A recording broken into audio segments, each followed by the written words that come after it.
just to the northwest of Vancouver Harbor, descending through 2,900 for 1,500 inbound for Vancouver Harbor.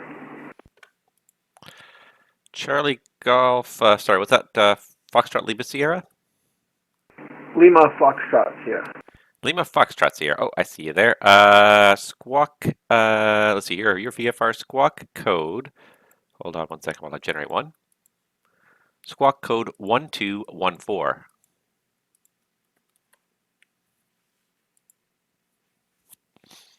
Squawk 1214, Lima Foxtrot Sierra. Lima Foxtrot Sierra, thank you. You're identified at 1,900. The Vancouver International altimeter is 3017. The winds there showing 306. You said you're inbound to the Vancouver Harbor, correct? Roger, we're going to Vancouver Harbor Aerodrome. Lima Foxtrot Sierra, roger. Altitude your discretion, rain VFR at all times. Report on final for the water. Will do, and I believe you said the wind was out of the west, correct? Affirmative. Actually, sorry, Vancouver wind 280 at 6 knots right now. 2806, Roger. We'll plan on landing more or less westbound on the water in the harbor. Okay, understood. Thank you.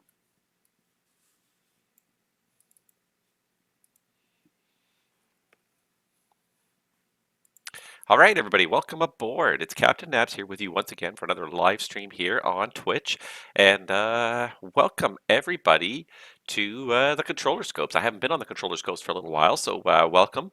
Yeah, and I haven't been doing Vancouver Centre for a while, so welcome on board with that as well. So right now, it's pretty quiet. It is, let me see here if I can work this out. It is 6:18 p.m. on the West Coast. So I'm hoping that this is the perfect time of day to kind of slide into Vancouver. It's a little bit late to be doing East Coast stuff, but I think this is just a perfect time of day to slide right into Vancouver and start doing some Vancouver controlling. So yeah, I'm hoping to get a little bit of traffic. Right now, it's very quiet. But I'm hoping that being here for probably, I'm going to hopefully try to be here for at least 2.5 hours tonight, if not maybe even three and a bit. Hopefully with that, we can get some pilots to fly in and out of here. So right now, like I said, we don't have a whole lot going on. It's pretty quiet. But I've logged myself in. I've got some ATISs going, kind of show that we're online. And like I said, it is a Sunday night, so I don't know how this is going to work out. Sunday night, being the end of the weekend, maybe I'm going to get some traffic, maybe I won't. It's St. Paddy's Day too, I guess. Happy St. Paddy's Day. It's still St. Paddy's Day, depending on where you are, for a couple more hours. Some of you have already moved on. But for most of you in North America anyways, it's St. Paddy's Day for a few more hours, so happy St. Paddy's Day. Hopefully not too many of you are out of the bar drinking when you could be here, flying your virtual airplanes with me. So let me see here. I'm just going to grab my tablet so that I have current wind and weather output here. So just let me go grab this out of my other bag here. I think I should have enough battery power to last me for the evening anyways. And yeah, but it's been I think it's been about a month since I did a live stream on of ATC. I think it's been about a month. Let's see here. So let me just pull up my Spaces view. I don't need that. Don't need that. Don't need that. So many tabs open. I don't need any more. There we go. And back that off one notch and say Vancouver. Show me what's going on in Vancouver. Pardon me. So yeah, so we've got one aircraft here, as you may have just heard. Check in there on the just coming up on Center Lima Foxtrot here on final landing westbound in the harbor. Lima Foxtrot Sierra. Winds at the International still 280 at 7. Land the water at your discretion. Report on the water. Land water by discretion, Lima Foxtrot Sierra. Yeah, so we got one airplane landing at Vancouver Harbor, and that's it right now. We did have one airplane that just landed in Vancouver. We do have Seattle Centre on to our south. I don't know if you can see this dash green line down here just to my south side, but that indicates that that is an active center, so Seattle's online. So hopefully we'll get a few people logging in here shortly. And yeah, okay, so there's Lima Fox Sierra on the ground now. It's not showing in the air anymore. Now it's showing on the ground. But yeah, hopefully we'll get a few. We'll get a few suckers in here. I mean, customers, guests.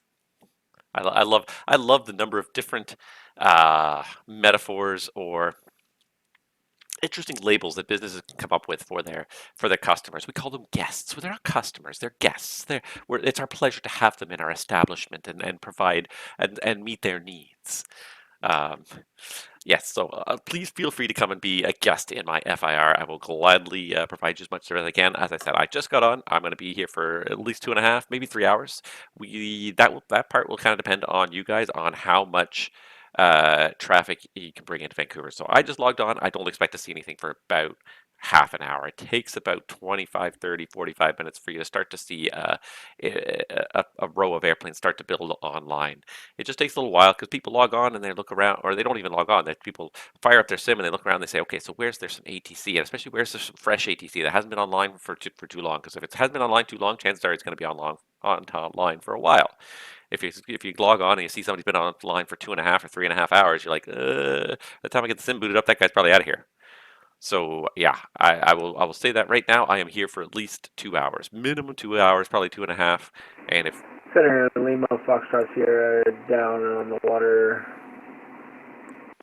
Lima Foxtrot Sierra, thanks. Hover or sorry, water taxi your discretion over to the docks. And are you heading back out again? Yeah, we'll be headed back out towards Seattle here in a little bit. Lima Foxtrot Sierra, Roger. Give me a call when you're ready for a taxi again.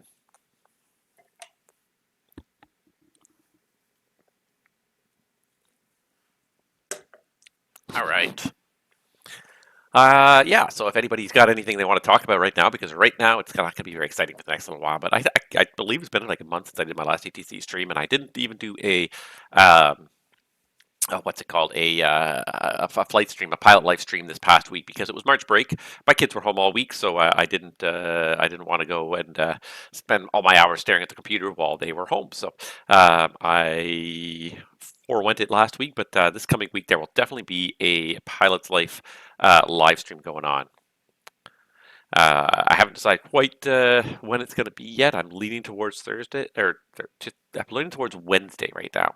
I have an obligation on Tuesday, so probably it's going to be either Wednesday or Thursday, depending on exactly how things work out. Let me just see, have a look at my schedule here if I can find it. But both days are kind of equal for me. That's not right. There you go, that's right. Yeah, both days are kind of equal for me right now. Wait a second. What day is it now?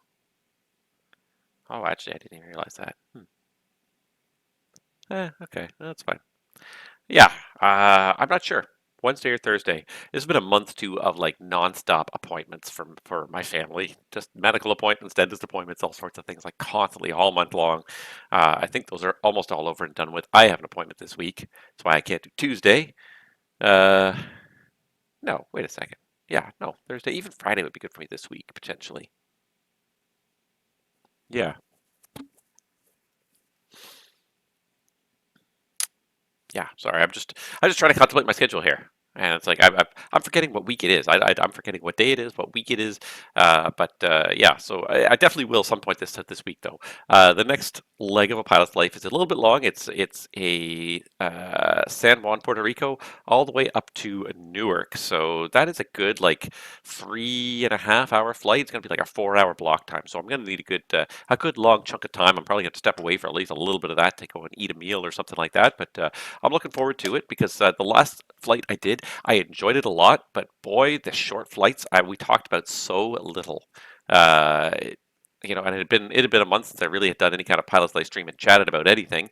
And then yeah, the schedule that I generated had two short legs right at the start. I'd had San Juan to Punta Cana and then back to San Juan again. So like a 30-minute flight each way. By the time you're up to cruise, you have maybe 10 minutes in cruise at most, and then you're struggling to come back down again.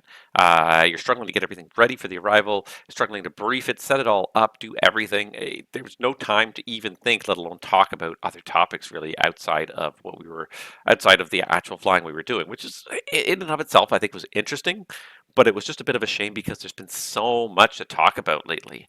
Um, with Block 2, with Block 2 of version 2 of the Phoenix, that was Fantastic. I thought I changed this.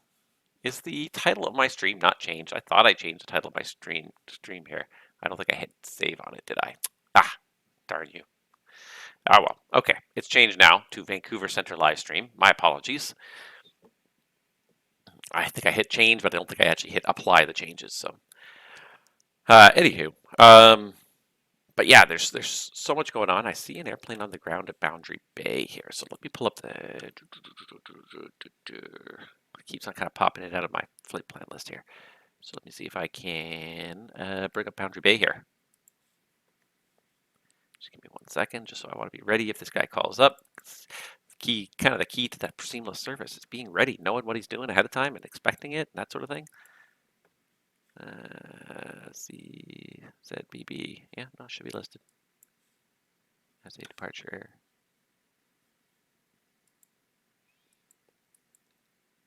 And then there's a whole bunch of airplanes that way. Anywho. There you go. TDK, anyways. I can assign him a squawk code right now. Make a VFR squawk code. There you go. Yeah, so like version 2 of the Phoenix, block 2 of version 2 of the Phoenix releasing was just, to me, was phenomenal. And I've liked this product from the get-go. I thought it's generally a pretty good product. My biggest beef with the product is just the performance. And this is more my beef, kind of. It's the beef of my own making, I guess. Because the reason why the performance on it is not great is because I have a pretty low-end computer, like relative to what most people would be expecting these days. And it's not even the computer so much as it's mostly just the video card.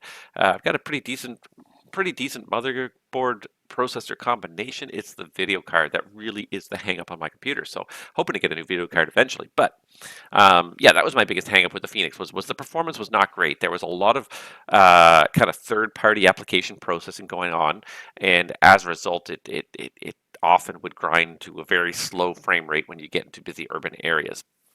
My first thing with this new version, though, is that I think the performance has improved, and I've gotten mixed. I've read mixed reviews on this. Some people have said it has not improved. Some people have said it has improved. Personally, I think it's improved. I am more consistently maintaining 25 to 30 frames in the Phoenix, whereas 30 frames was a bit aspirational before. But it seems like they've really kind of tweaked the performance, maybe for lower end systems, or maybe they've just managed to make the code more efficient overall. But it definitely seems like it's running faster than it used to on my system, which is fantastic.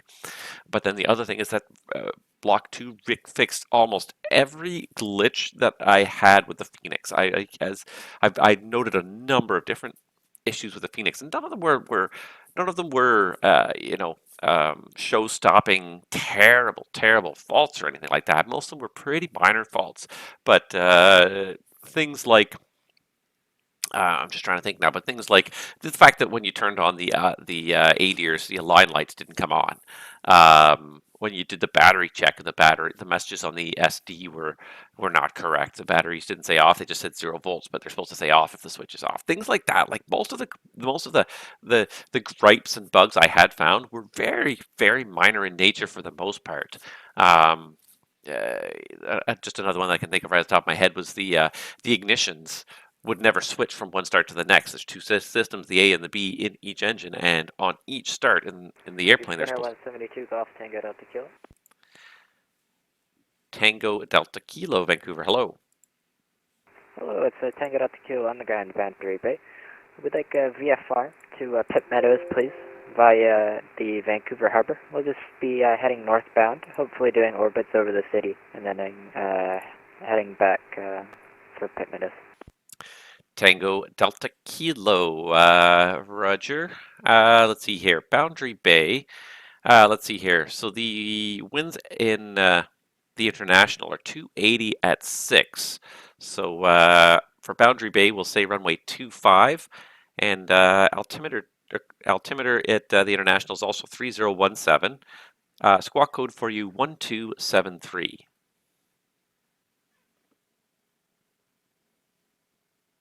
25 for departure, 2173 on the squawk, Tango Delta Kilo. Tango Delta Kilo, that's all correct. Are you ready to taxi now? Tango Delta Kilo, Negative. Okay, Tango Delta Kilo, no problem. Give me a call when you are ready. So the engines in the Phoenix or in the 320 are supposed to alternate ignition systems from one start to the next. First, one system they'll start, or one start they'll use ignition A. The next start they'll use ignition B. Then they'll go back to A on the following start, and so on and so forth. That way, both sets of igniters get worn out pretty evenly. No one set is being switched all the Center, time. Golf Lima Foxtrot Sierra at Vancouver Harbor. We're ready to go again. VFR to the south. We're headed down to Seattle. Golf Lima Foxtrot Sierra Roger. Let's see here. So the international is still showing altimeter 3017. The wind's 280 at 7. I've got no traffic at all over the harbor at this time, so you can taxi on the water at your discretion, and liftoff is also at your discretion. Report airborne.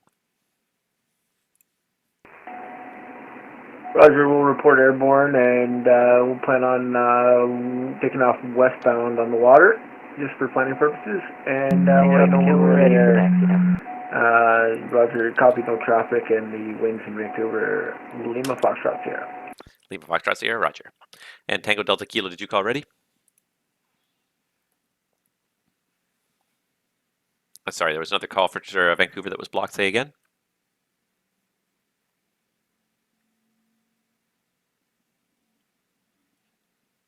Tango Delta Kilo, Vancouver, did you call ready for taxi? Yes, we did. Sorry, we can't hear that other aircraft on this frequency. Yeah, Tango Delta Kilo, because you're on the ground, you're not going to receive anything that's very far away, or very far away if they're on the ground as well, which they are. So not to worry, it's not a problem. Runway 25, taxi apron at your discretion, and Echo, advise ready for takeoff. 25 via Echo. I didn't know that was simulated. Thanks. Tango Delta Kilo. All right. Yeah. Anyways, in the previous version of the Phoenix, it was always engine 1 always started ignition A, engine 2 always started ignition B, and there was nothing you could ever do to change that. And that's another thing that got fixed in this latest iteration. So like the latest iteration of the Phoenix software is just it blows me away. The little things that they've added, but it just adds to the immersion. It just pushes it up so much higher that I don't even know where to start. It's such a fantastic piece of software. Yeah, well, I mean, what more can I say? It really is like it's it has to be one of the best A320 models ever created. You know, right up there with FS Labs, if not perhaps even starting to exceed FS Labs at this point. It's a fantastic visual model. It flies reasonably well. Really, the real airplane does not fly fantastic. It really is a bit of a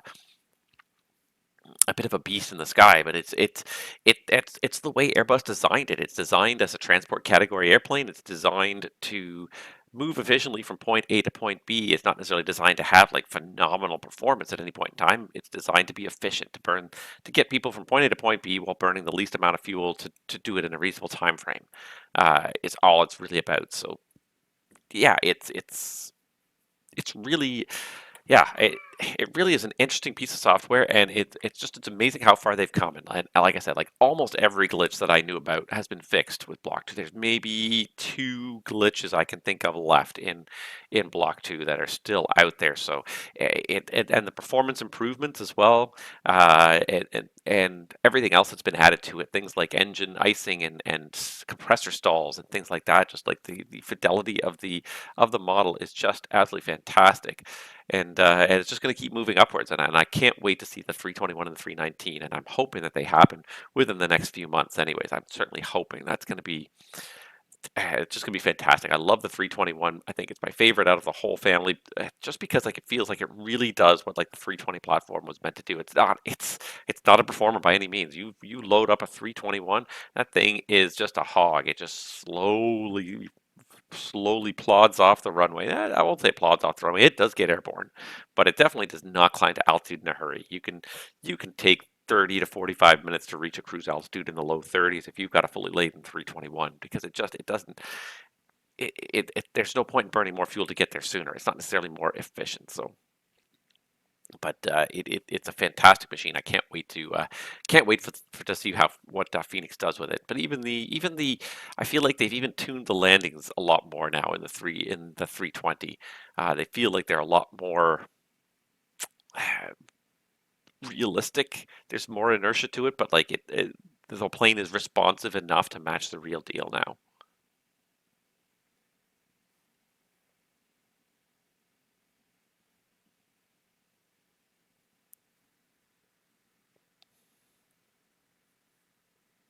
Just wait to see. Tango Delta Kilo, floating short 25, ready to go. Tango Delta Kilo, right turn out towards downtown is approved. You can report clearing this control zone 4 miles to the northwest. The wind's 250 at 6, clear for takeoff, runway 25. Okay, right hand turnout, we'll report clearing the zone. Clear for takeoff 25. Tango Delta Go. Yeah. Anywho, so that's one thing that I didn't have enough time to discuss it, and then and the tablet too, and the MCDU. Oh my God, they made the airplane so much more friendly, and the GSX integration. I almost forgot about that. The GSX integration is fantastic now. You don't really have to do anything if you have GSX installed.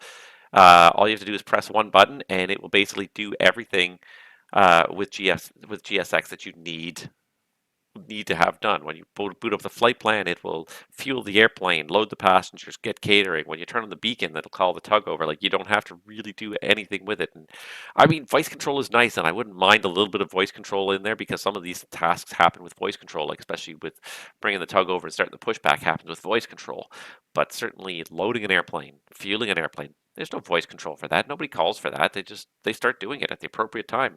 30 minutes before departure, 35 minutes before departure, we're going to start boarding the airplane. When we get the fuel order. Center, Golf Lima Foxtrot here, airborne passing 600. Lima Foxtrot Sierra Center, squawk it in.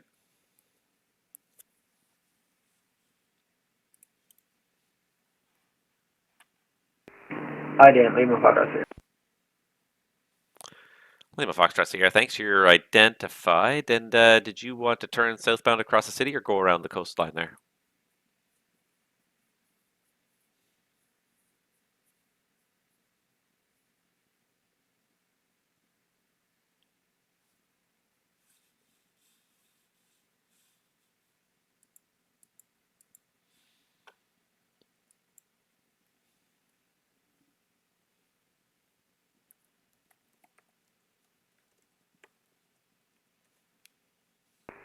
Yeah, we're going to take the Tobit transit at 1,000 around the bay there. Okay, Lima Fox Sierra, that is approved. Remain VFR at all times, and the Vancouver altimeter again 3018. Roger, copy altimeter 3018. Lima Foxtrot here. Tango Delta Kilo, we're leaving the boundary bay control zone now. We'll stay under the tower class Charlie. We just like flight following. Tango Delta Kilo, roger, squawk it in.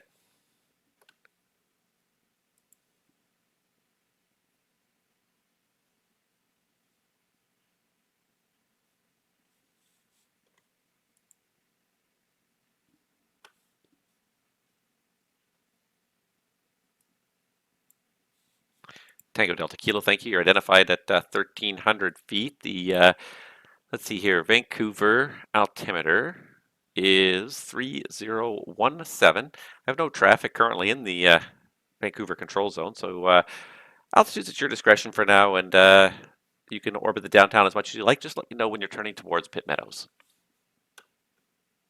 Okay, overs over downtown approved. We'll report turning back for Pitt Meadows. Tango Delta Kilo.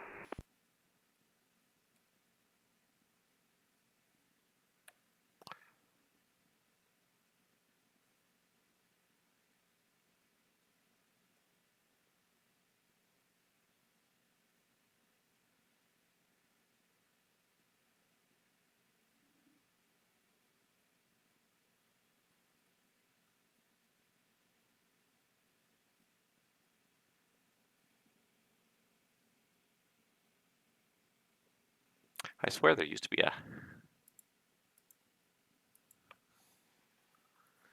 used to be a chart. There used to be a VFR chart. Charts. Maybe it's there. Nope. Although I might be able to make this work. It might work. Hold on, let's just check here.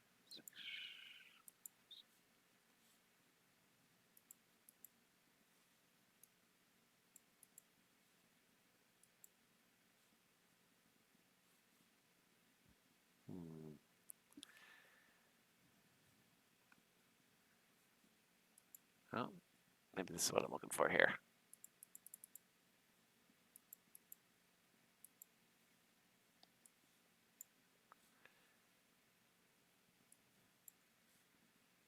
Except the image is very blurry. There we go. Now it's not blurry.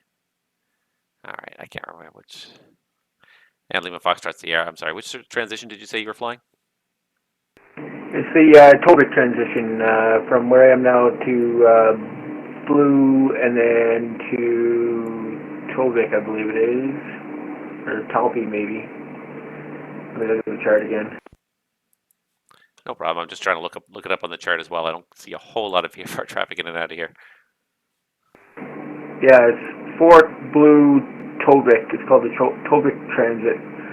It's the Coho Transit would be the opposite direction, and the Tobic Transit is southbound.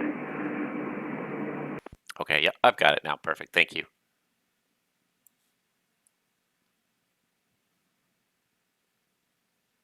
I thought I had it. Oh, maybe I don't have it.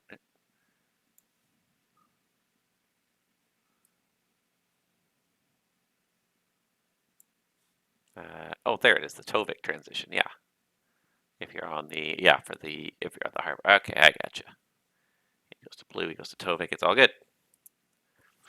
All right, and we do have a departure out of Vancouver while we're sitting here. So I'm sitting here not doing very much, but now we do have a Vancouver departure. So let's assign some stuff here. Let's see here. Do the Vancouver 2 off of, it's not 8 left, it's 2, 6 left. Still do the Vancouver 2 though. All right, so we got one guy on the ground here. We got two guys on the ground. I think this was the guy that landed though. Just as I was logging on, he was landing. I didn't bother pinging him because I didn't want to make a big deal out of it. But who's this guy? Who's this guy? Just east of the Boundary Bay Control Zone. Not talking to me. Be curious to know who you are.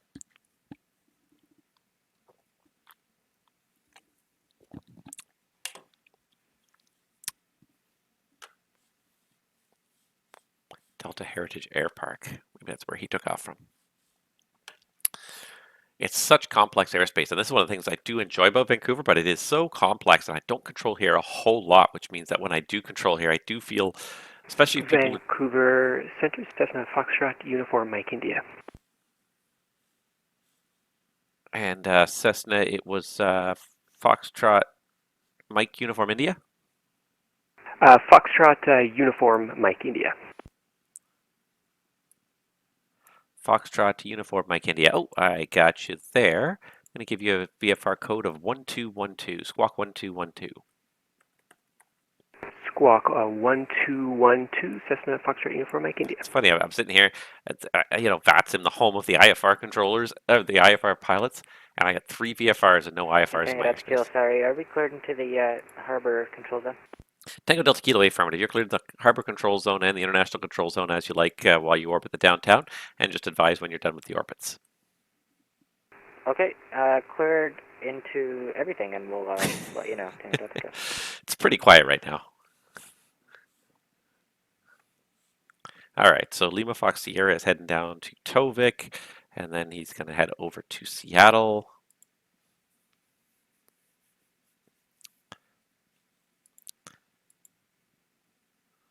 And Lima Foxtrot Sierra, I see you filed 7,000 as a final. You can commence your climb to 7,000 anytime you like. Altitude's your discretion. I don't have any departures out of the international right now. Yeah, Roger, I was just going to ask you about that. Can you amend that for me to 3,500? I just didn't change it. That was the default it gave me. No problem. I've amended it to 3,500 for your cruise altitude, and altitude's your discretion. Climb to 3,500 whenever you'd like. Roger, 3500 at discretion. Lima Foxtrot Sierra.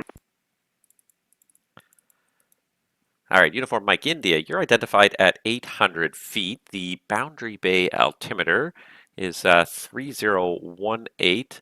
I see here you have a flight plan over to Victoria. Are you flying that right now?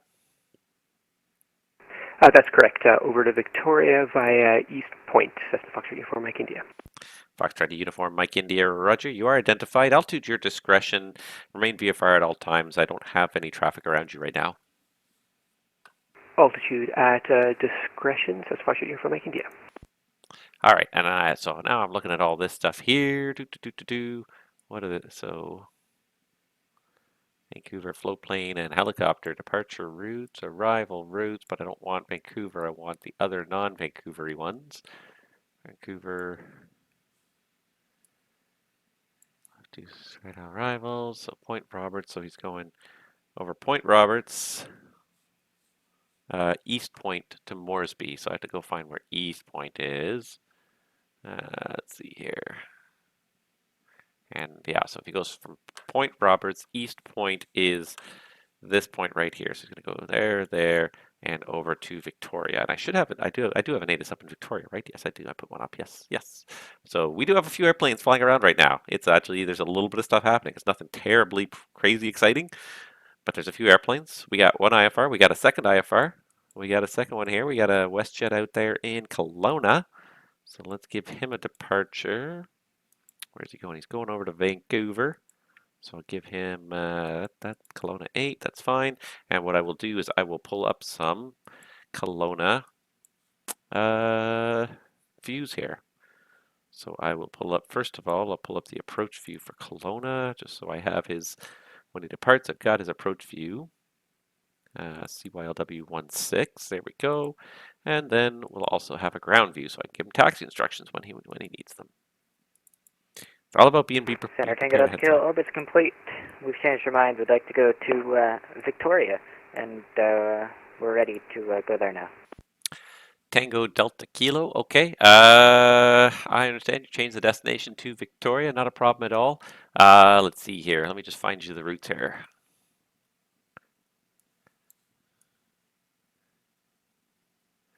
And let's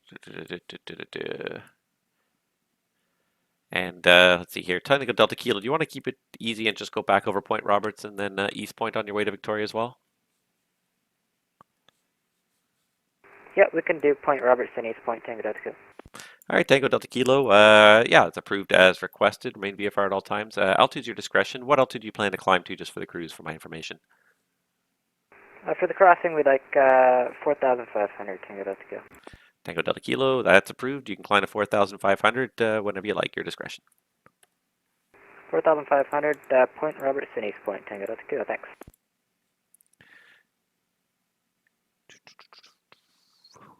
Boundary Bay procedures.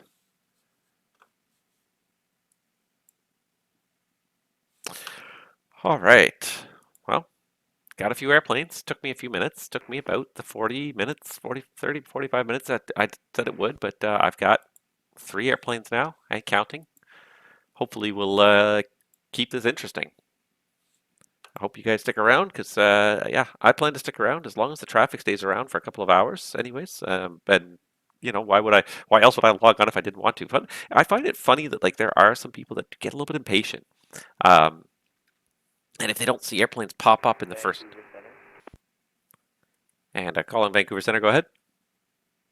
Vancouver Centre, Air Canada 161 request IFR clear to Edmonton with information Romeo. Air Canada 161. All right, your radio's coming in a little bit weak. The readability's good, but it's about strength 3. So if you can increase the mic gain there, that'd be great. You are cleared to Edmonton via the Vancouver 2 departure, and vectors over to Vidri flight planned route. Depart runway 26 left, squawk 0041.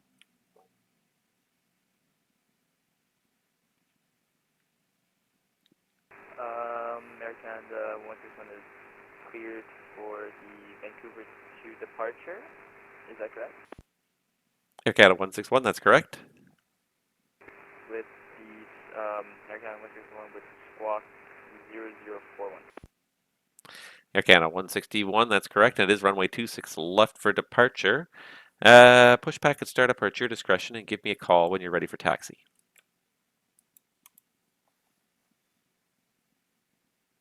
Roger, Air Canada 161.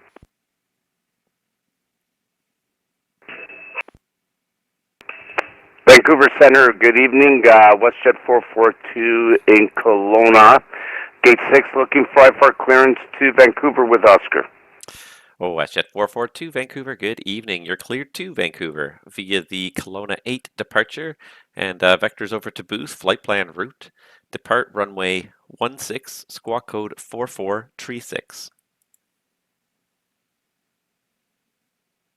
Okay, that's the Kelowna 8 departure, runway 16, then direct to the Booth, and 4436 in the box for WestJet 442.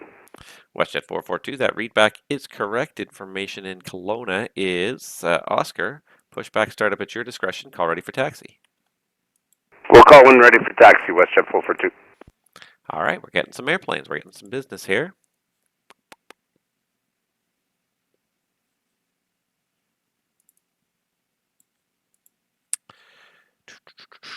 These two are going to kind of meet a little bit near East Point there.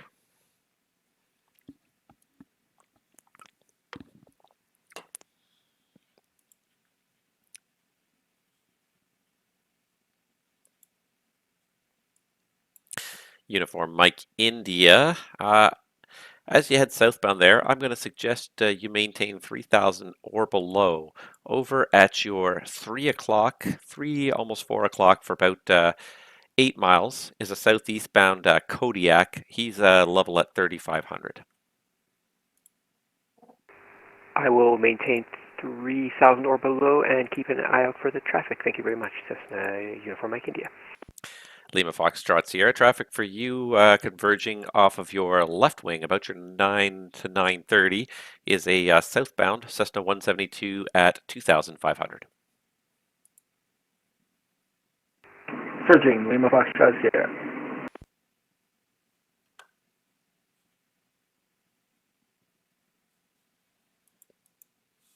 Where's my Victoria procedures now? Because I don't know any of my procedures here. I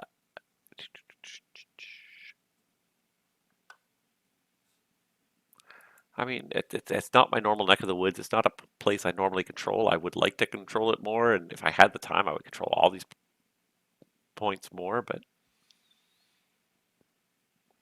it is what it is. Lima Foxtrot Sierra, we have the traffic. Lima Foxtrot Sierra, thank you.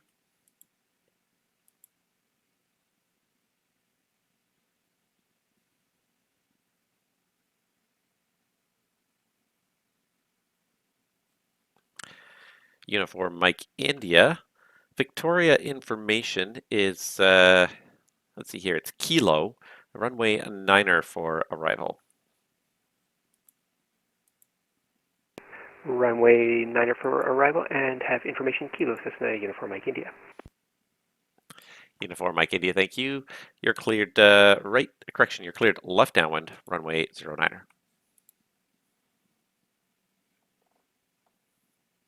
Cleared left downwind runway 09er, Cessna Uniform Mike India.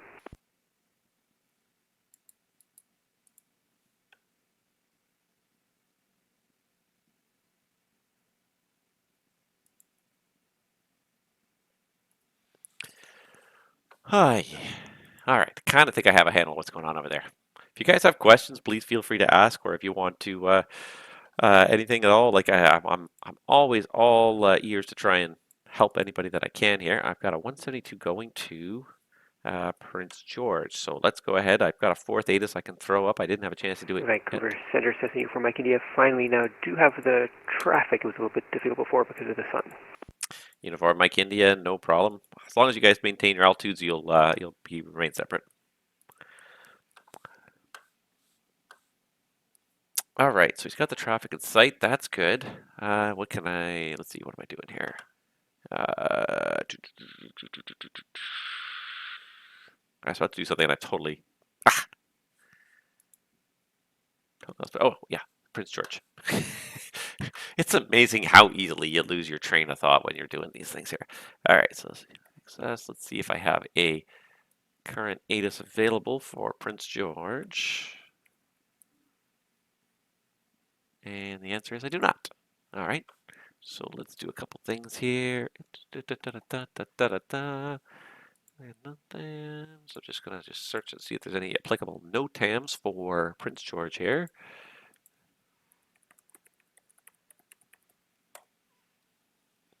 And then we'll try to assign an active runway based on the information I have here. And the information I have here is nothing. There are no exciting NOTAMs for Prince George. So put it on my weather here.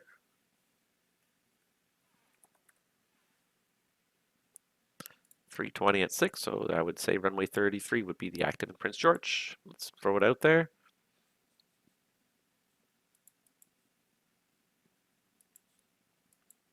Seems pretty VMC, 9 miles, clear skies, like it, like it. RNAV and visual 33, arrival departures runway 33. All right, perfect. Because I see one guy up here and I feel like I should know CYZY. But I can't think, I feel like I know that airport, but I can't think.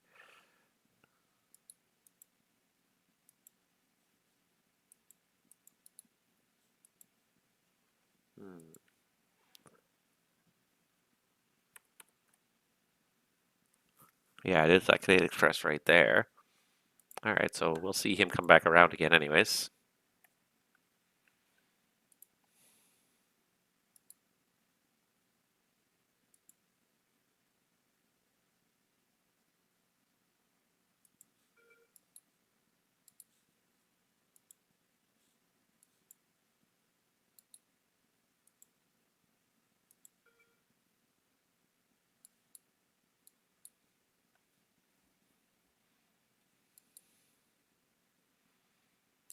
And I can't do a handoff, it would seem, so, all right, well, whatever. Lima Foxtrot Sierra, you're just about to leave my airspace to the southeast. For further flight following, you can contact the Seattle Center now on 135.45. Seattle Center 135.45, Lima Foxtrot Sierra. Roger, thanks. See ya. Take care. CYZY. I feel like I should know that airport. I feel like I've seen that airport before, but I can't think what it is. Mackenzie, maybe? Is it Mackenzie? Something like that. Vancouver Centre, Air Canada 161, request push and start.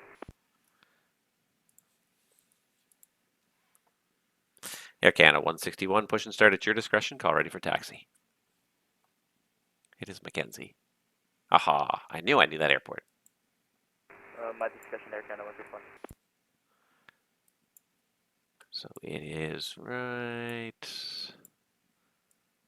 up here. See if I can show you guys really quickly here. If I can bring up my browser. There it is. There's my Navigraph. So here's Vancouver. Here's my airspace here on the west coast. And there's Prince George. And this right up here, CYZY, is Mackenzie. So that's the airport this guy is flying out of, Mackenzie down to Prince George. So we'll have to keep an eye out for him as he enters our airspace. And it's always fun to do this. I don't know if I could deal with a chart that looks like this, though. Like an isometric view, I don't think I can do it. I'm used to thinking charts this way. So we're just going to do that. Keep it nice and straight and level.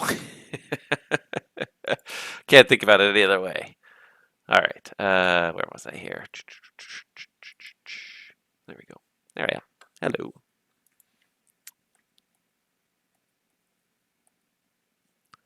There's WestJet. There's Uniform Mike India. Here comes TDK, and I got a bunch of IFRs kind of popping up here, though. Nice, nice, nice. Now I got a WestJet Vancouver to Winnipeg. Cool, cool, cool. Just takes a little bit of time. You gotta have a little bit of patience, and I figured this was what would happen. So yeah, this is my whole scheme. Like I was originally going to try and do Toronto. Toronto already had a controller online, which is fine. The other thing too is that on the central or the eastern time zone, it's starting to get a little bit late. It's now already 10 p.m. in the eastern time zone. So most people who are in that time zone are flying have probably already logged in for the evening and have already picked their flights. So my logic was let's go west coast, let's go further out to the west, and uh, let's see if we can't, lure in some people who might still be just like kind of getting home from work, getting home from school, getting into their evening recreation time. So West Coasters, let's see if we can get in front of them. So that was my whole logic there, and it seems to be working for me here. I got quite a few coming up, and it does help that there's not a whole lot of other control going on the West Coast right now. There's quite a bit of control in Canada that Toronto logged off. Of course they did, because if every time that I choose not to log in Toronto is when they log off. There's some people flying in Winnipeg. There's some people flying in the Montreal sector for sure. And then, of course, Seattle's also online. So we got some West Coast stuff. But yeah, it definitely, like, we're the ones that have a future, if that makes any sense. I see one guy's coming out of Edmonton, on the ground in Edmonton, getting ready to come to Vancouver. We got a couple more Vancouver inbounds from far away. Chances are none of them will be here before I log off for the day. Because I can't stay on forever, that's for sure. Let's see here, Vancouver arrivals. I got, no, some of these guys I can probably do. There's one guy coming in from Hong Kong, but he's going to be here, 3:52 Zulu. And then there's a American coming from Kennedy, 4:33 Zulu. That might be pushed a little bit late. Oh, and Mr. Center, Tim. hello, WestJet 448 at Vancouver, stand 15, requesting IFR to Winnipeg. We have information, Romeo. WestJet 448, Vancouver, good evening. You're cleared to Winnipeg via the Vancouver 2 departure. Vectors to DAPED flight plan route. Depart runway 26 left, squawk code 0070. Okay, clear to Winnipeg, Vancouver 2 departure, radar vectors DAPED, then flight plan route, runway 26 left, squawk 0070, WestJet 448. WestJet 448, that readback is correct. Information in Vancouver is Romeo.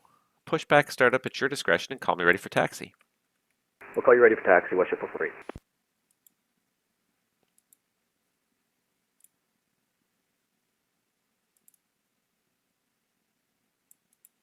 Wait till he gets in a little closer. I don't really have a good sense of the size of the Victoria control zone here. Can I pop this on the map? Vancouver Centre, Air Canada 161, ready for taxi. Air Canada 161, Vancouver, runway 26 left, information Romeo, altimeter 3017. Taxi Juliet, Hotel, Delta, Delta 7.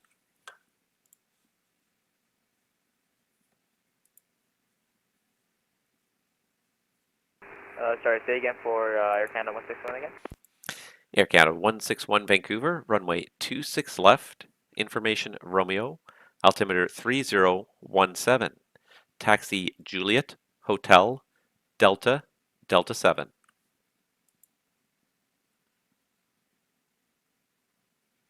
Altimeter 3017, taxi. Gotta write it down. Taxi by Juliet Hotel Delta Delta 7 to runway 26 left, Air Canada 161. Roger. Even the professionals write it down. A lot of people just write it down on the scratch pad, but they write it down nevertheless. Tango Delta Kilo will be starting our test in Victoria shortly. We'd like runway 21 if that'd be possible. Tango Delta Kilo. Sure. Just one moment here.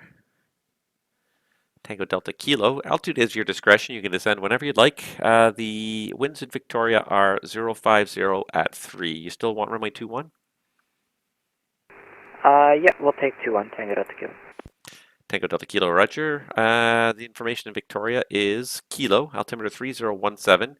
You cleared a right base runway 21. Red base 2-1, Tango Delta Kilo. Uniform Mike India, Victoria wind 050 at 3, clear to land 09er. Clear to land runway 09, Cessna Uniform Mike India.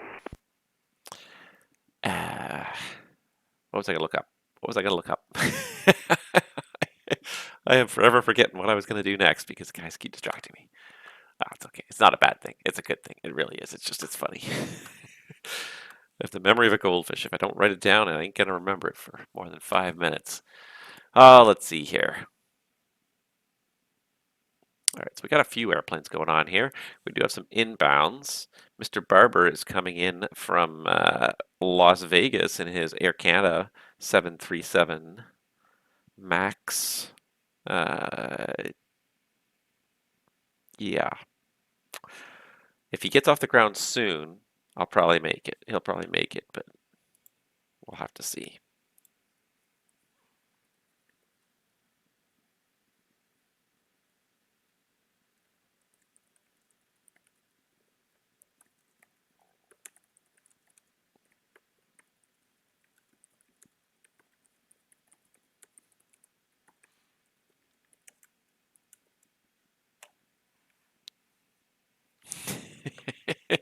So I sent him a message and said, "Don't take too long."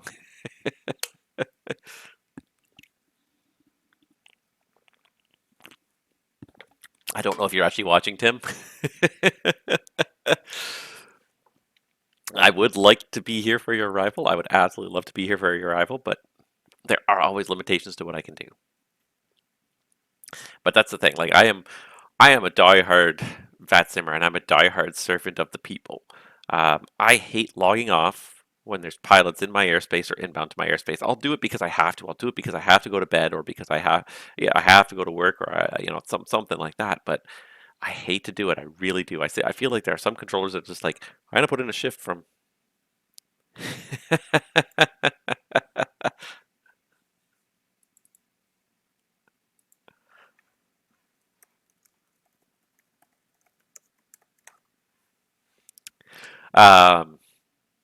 I do. I hate to leave. I hate to leave anybody in my airspace. I feel like there's some people who just like they mark a time on their calendar, and that's good. Like in a way, like that really is good. Like I envy those people who. I almost envy those people who are. What's the word I'm looking for? Who can set a time and say, this is the time I'm leaving. End of story. I just can't do it. I really feel bad. Like and I have such an easier time of doing it. Oh, do I not have the Victoria? Oh, that's what I don't even have the Victoria ground view up. I have a much easier time doing it if I'm handing the control off to somebody else, and like I know the person's going to get continued control. That I don't care, but it's when I don't have continued control, like and I'm just turfing them to Unicom. I feel bad. I always do. Uniform Mike India, welcome to Victoria. Where are you parking? We'll be going to the Victoria Flying Club, Cessna Uniform Mike India. Uniform Mike India, Roger. You can roll down to Sierra, turn right on Sierra, and taxi Sierra to the club. Turn right on Sierra and taxi to the club, Cessna Uniform Mike India. Tango Delta Kilo, you're now number 1. Tango Delta Kilo. And yeah, like I said, I have such mixed emotions about it. I totally sympathize, and I find that this is very much it's a very much a Fat USA thing. And again, I'm not trying to disparage, but I find like they very much are like set in their shifts. Yeah, they're very set in their shifts. So, if they have an event that's going from 7 till 10 p.m., they'll be there from 7 till 10. At 10 p.m., boom, everybody's gone. And that's the thing that kind of I find the funniest, the oddest about it. It's like no one sticks around extra time. When 10 p.m. rolls around, boom, we're all gone. Everybody's gone. I find that's, maybe it's just my impression, but I find that's not the case in Canada. I find in Canada, there'll usually be a guy or 2 guys or 3 guys that'll stick around to be like, oh, there's still traffic around. I don't have to go to bed right now. I'll stick around. I'll see. We'll try to manage the traffic for a little bit longer. But I find that like I find VAT USA. It's very much like this is the schedule. This is the event. When the event ends, It doesn't matter if there's 120 aircraft, and it's not always the case. I have seen plenty of cases where, like, well, as long as these guys were airborne before, within a reasonable time frame, just because there were airborne delays and holding, I'm not Tango concerned. Delta Kilo is left base 2-1. Tango Delta Kilo, thank you. The Victoria winds are 050 at 3, clear to land 21. Clear to land 2-1, Tango Delta Kilo. Air Canada 161 Vancouver. Contact me once you're airborne. Winds 290 at 4. Clear for takeoff. Runway 26 left. Clear for takeoff, 26 left, Air Canada 161. All right, I got a United here now. Going to San Fran. 26 left. Vancouver 2. There we go. Yeah. I find that's it's just a stark Sorry, line. Tango Delta Kilo. I think we lined up for 1-4. Very confusing. Too many runways. Can we take 1-4? Tango Delta Kilo, affirmative, that's approved. And I guess I should say it formally. Tango Delta Kilo, clear to land, 1-4. I guess I should actually say Clear to land 1-4, Tango Delta Kilo. And I kind of looked at it like, it does look like he's not quite in the right spot, but I thought maybe he's going to hit like a hard base to final. Vancouver Centre, Cessna Foxtrot Uniform Mike India on the apron at the Flying Club. Thank you very much for the ATC and have a great night. Thank you. Have a good night as well. Yeah, I always find that, like, there could be 100 airplanes still in the air, and boom, 10 o'clock, everybody's gone. Every last controller logs out. Delivery, ground, tower, arrival, departure, center, everybody's gone. All of a sudden, not one person can stay 1 minute past midnight. And I kind of get it to the other side, too, where, like, you don't want to be the one controller left holding the bag with hundreds of airplanes in your airspace. And it's just beyond your capability to handle it because it's just simply the sheer volume of airplanes. But at the same time, I always feel bad when I leave an airplane high and dry. As much as possible, I try to control people until they're on the ground, or at least until I'm sure there's no conflicts left.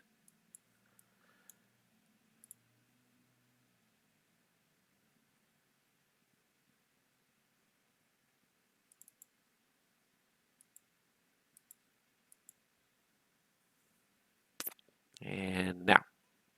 Or now. Tango Delta Kilo is clear on Echo for the club. Tango Delta Kilo, thank you. Taxi Echo, cross runway 21 Sierra to the club. Echo cross 2-1 to the club, Tango Delta Kilo. Thank you. Air Canada 161, say the passing altitude. Air Canada 161 is passing 3,600. Air Canada 161, thank you. Identified, climb 16,000.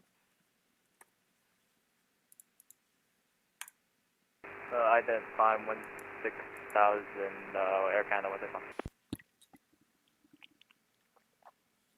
Vancouver Centre, Canadian Express 702. Canadian Express 702, Vancouver. Vancouver Centre, Canadian Express 702 is 5,500 feet, about 20 miles south of Mackenzie. Request flight following. Canadian Express 702, Vancouver. Squawk code 1263. Squawk 1263, Canadian Express.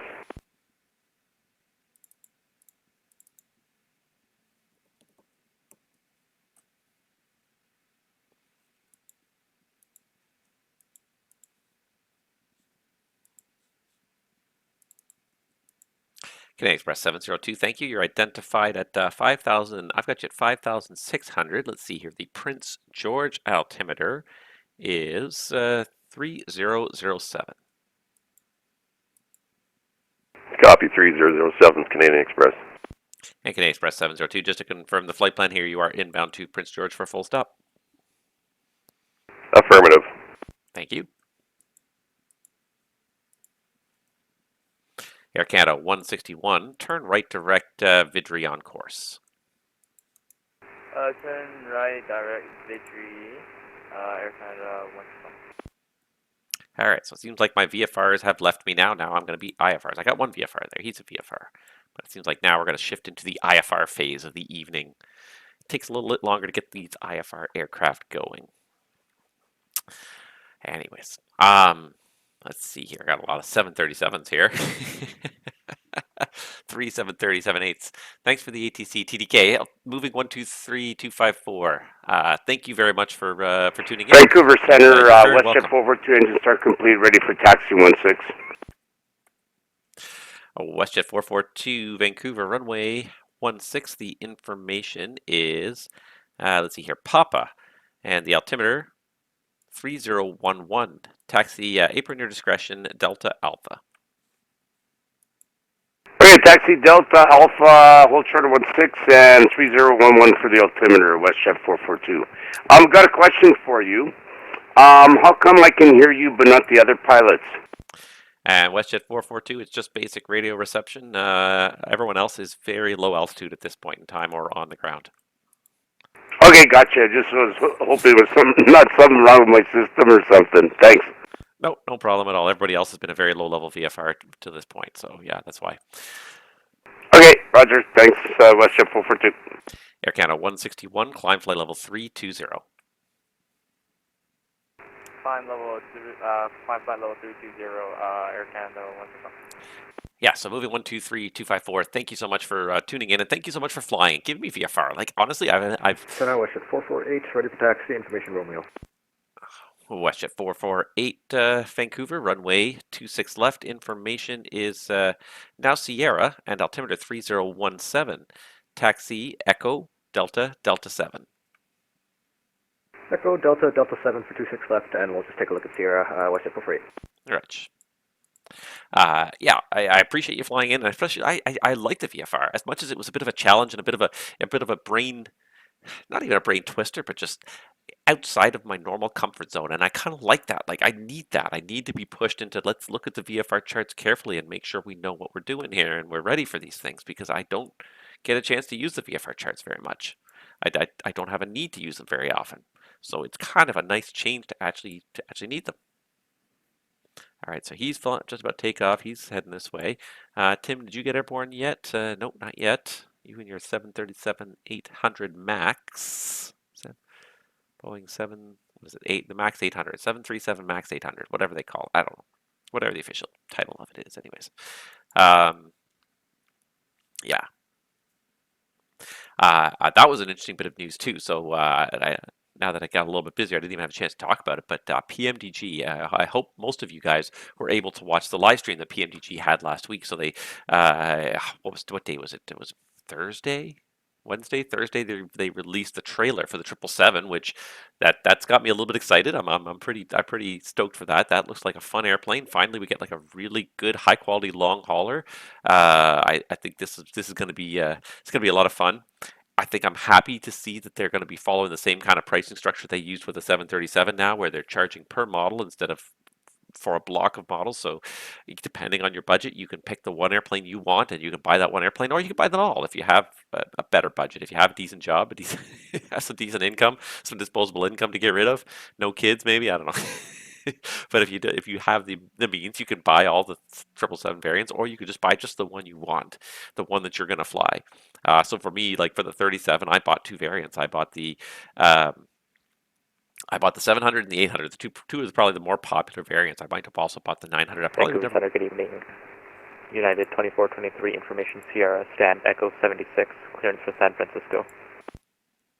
United 2423, Vancouver, hello, you're cleared to San Francisco via the Vancouver 2 departure. And radar vectors to Victoria, flight plan route, depart runway 26 left, squawk code 3416. Okay, United 2423, cleared San Francisco even via the Vancouver 2 departure, radar vectors Victoria, flight plan route 3416 on the squawk. United 2423, that readback is correct. Information in Vancouver is Sierra. Pushback startup at your discretion. Call ready for taxi. Roger, we'll call you for taxi, Air Canada, United 2423. It's all the same difference, right?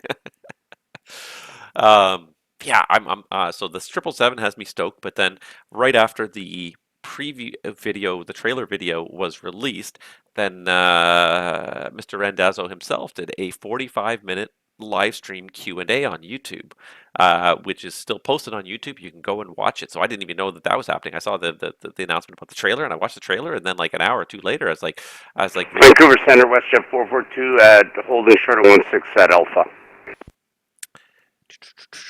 WestJet 448 Vancouver. Backtrack is approved as far as you need. Contact me once you're airborne. The wind's calm. Clear for takeoff. Runway 16. Okay, backtrack approved and contact you once airborne. WestJet 442. Okay, I think you might have some call signs and runways mixed up there.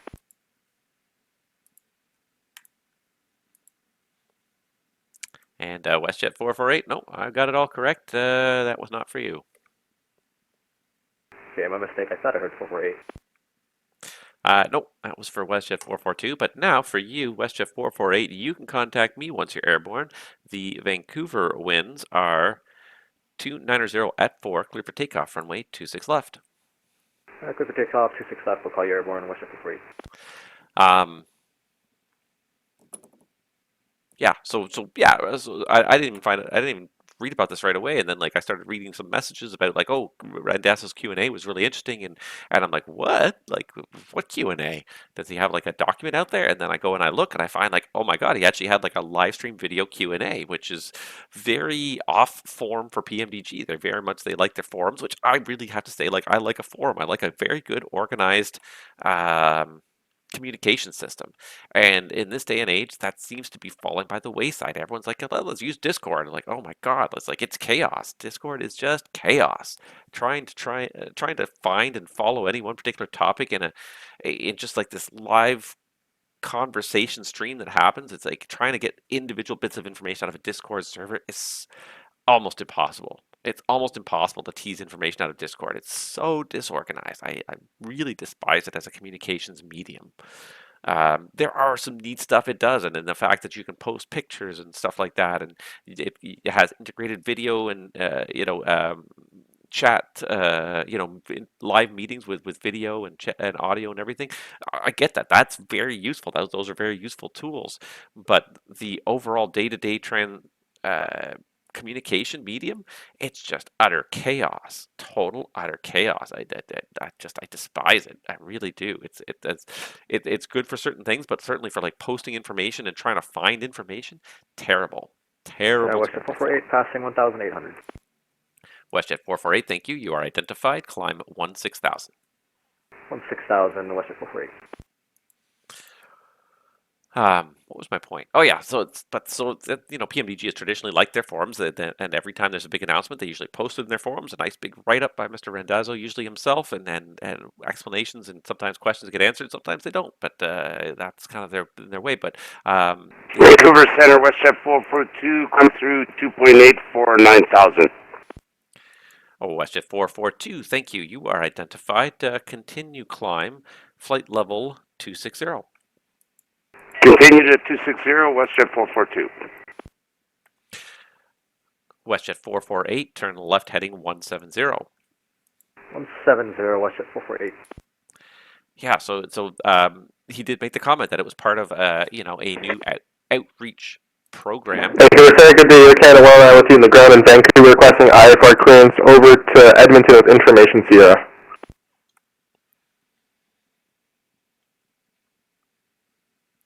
Air Canada 109, stand by. I'll be right back with you. Roger.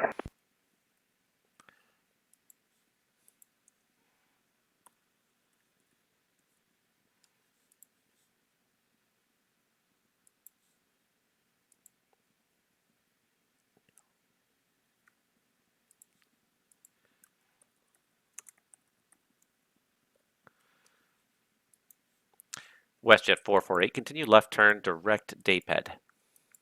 Left turn direct Daped, WestJet 448. Air Canada 109, I've got a slight amendment to your route here. Are you ready to copy?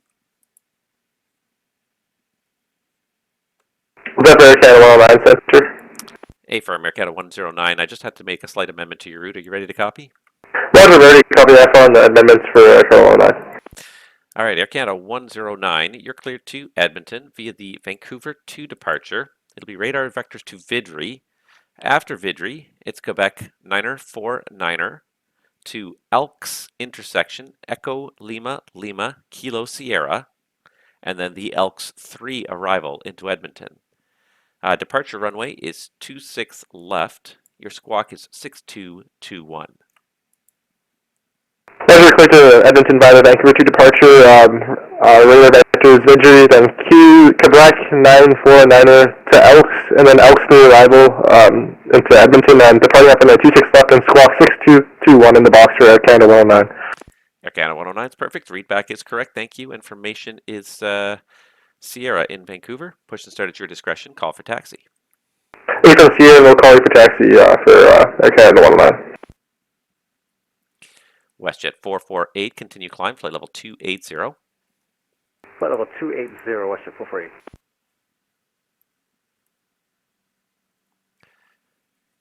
WestJet 442, direct booth. WestJet 442, direct booth.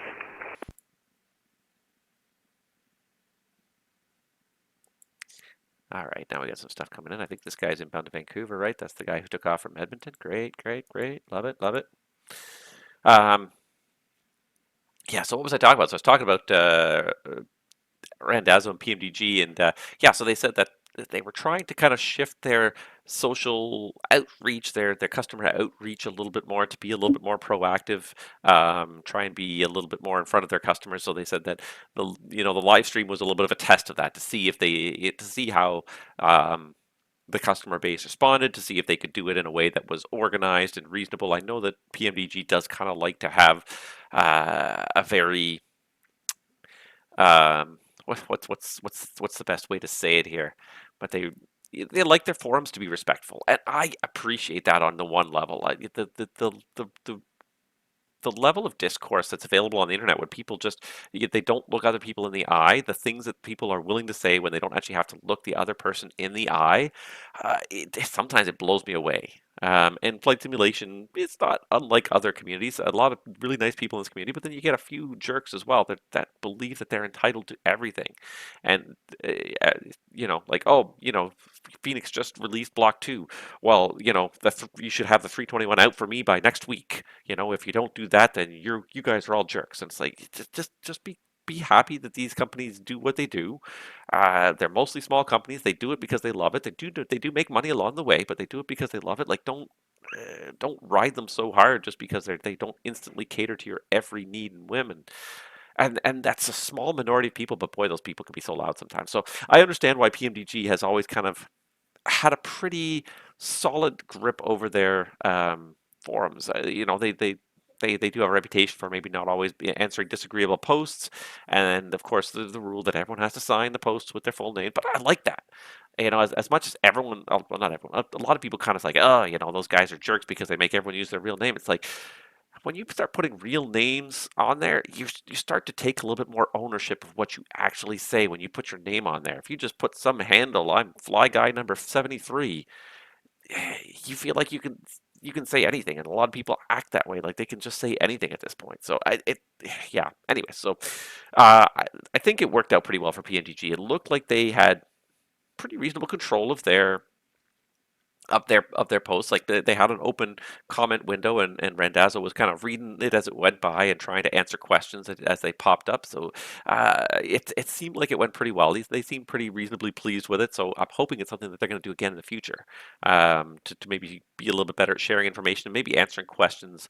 A little bit more directly, a little bit more immediately on the fly. Like, he was kind of picking questions out of the stream of questions, and that just like the number of people, there must have been 1,000 people watching because the questions were just streaming by at top speed. So he's like, half the time, by the time he even saw the question, kind of read it and comprehended it, the name of the person who asked it was gone, and it was scrolled up through the chat window somewhere.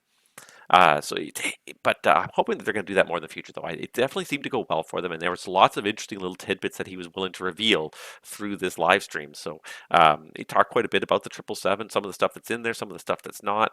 No HUDs, because really there are very few 777 operators that actually really use HUDs, so they can't even get the information for it. But then he also alluded to the fact, and Tim, you made me think about this just because you were the one flying the MAX, but the 737 MAX is going to actually release pretty soon. So it's the 777 is imminent. His basic suggestion was 2 weeks to 2 months is the time frame we're looking at for the 777. It's a pretty soon time frame. 2 weeks to 2 months. So get your wallets ready because it's going to happen soon. And then like the 37, it's going to release in iterations. They're going to release the first one, which is going to be the 777. I believe he said the 777-300 is going to be the first one they release, and then they're going to, and then after that, it's going to be at some point the freighter, the 200L, like the different ones are going to release at different times, much like the 737 did, different price points. But the one thing that he said that kind of surprised me was that at the same time, or kind of in between, so a lot of these 777 releases, the MAX is going to be released. And it's not necessarily which version of the MAX, but that it's approaching its release date, and it's going to kind of slide in there with the 777. So probably after the first 777 releases, before another 777 product releases, the MAX will probably release, which would be kind of interesting. I'll be interested to kind of fly the MAX. I think that's an interesting change. You know, the NG 737s are certainly very neat, very nice, but the MAX it's almost more like a Dreamliner. WestJet 448, climb flight level 350.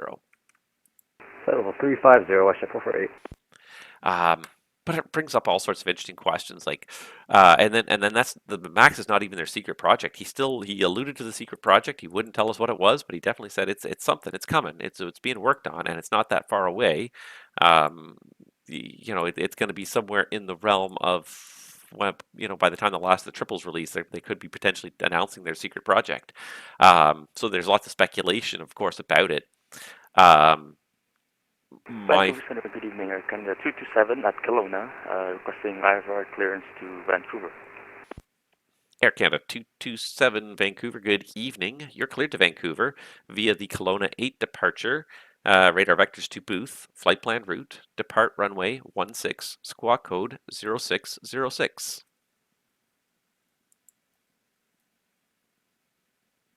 Clear to Vancouver via Kelowna 8 departure, runway 16, expect vectors to booth and squawk 0606, Air Canada 227.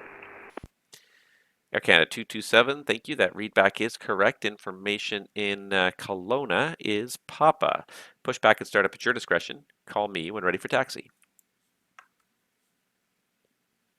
Information Papa is current, and we'll call you for taxi. Vancouver United 2423, request taxi.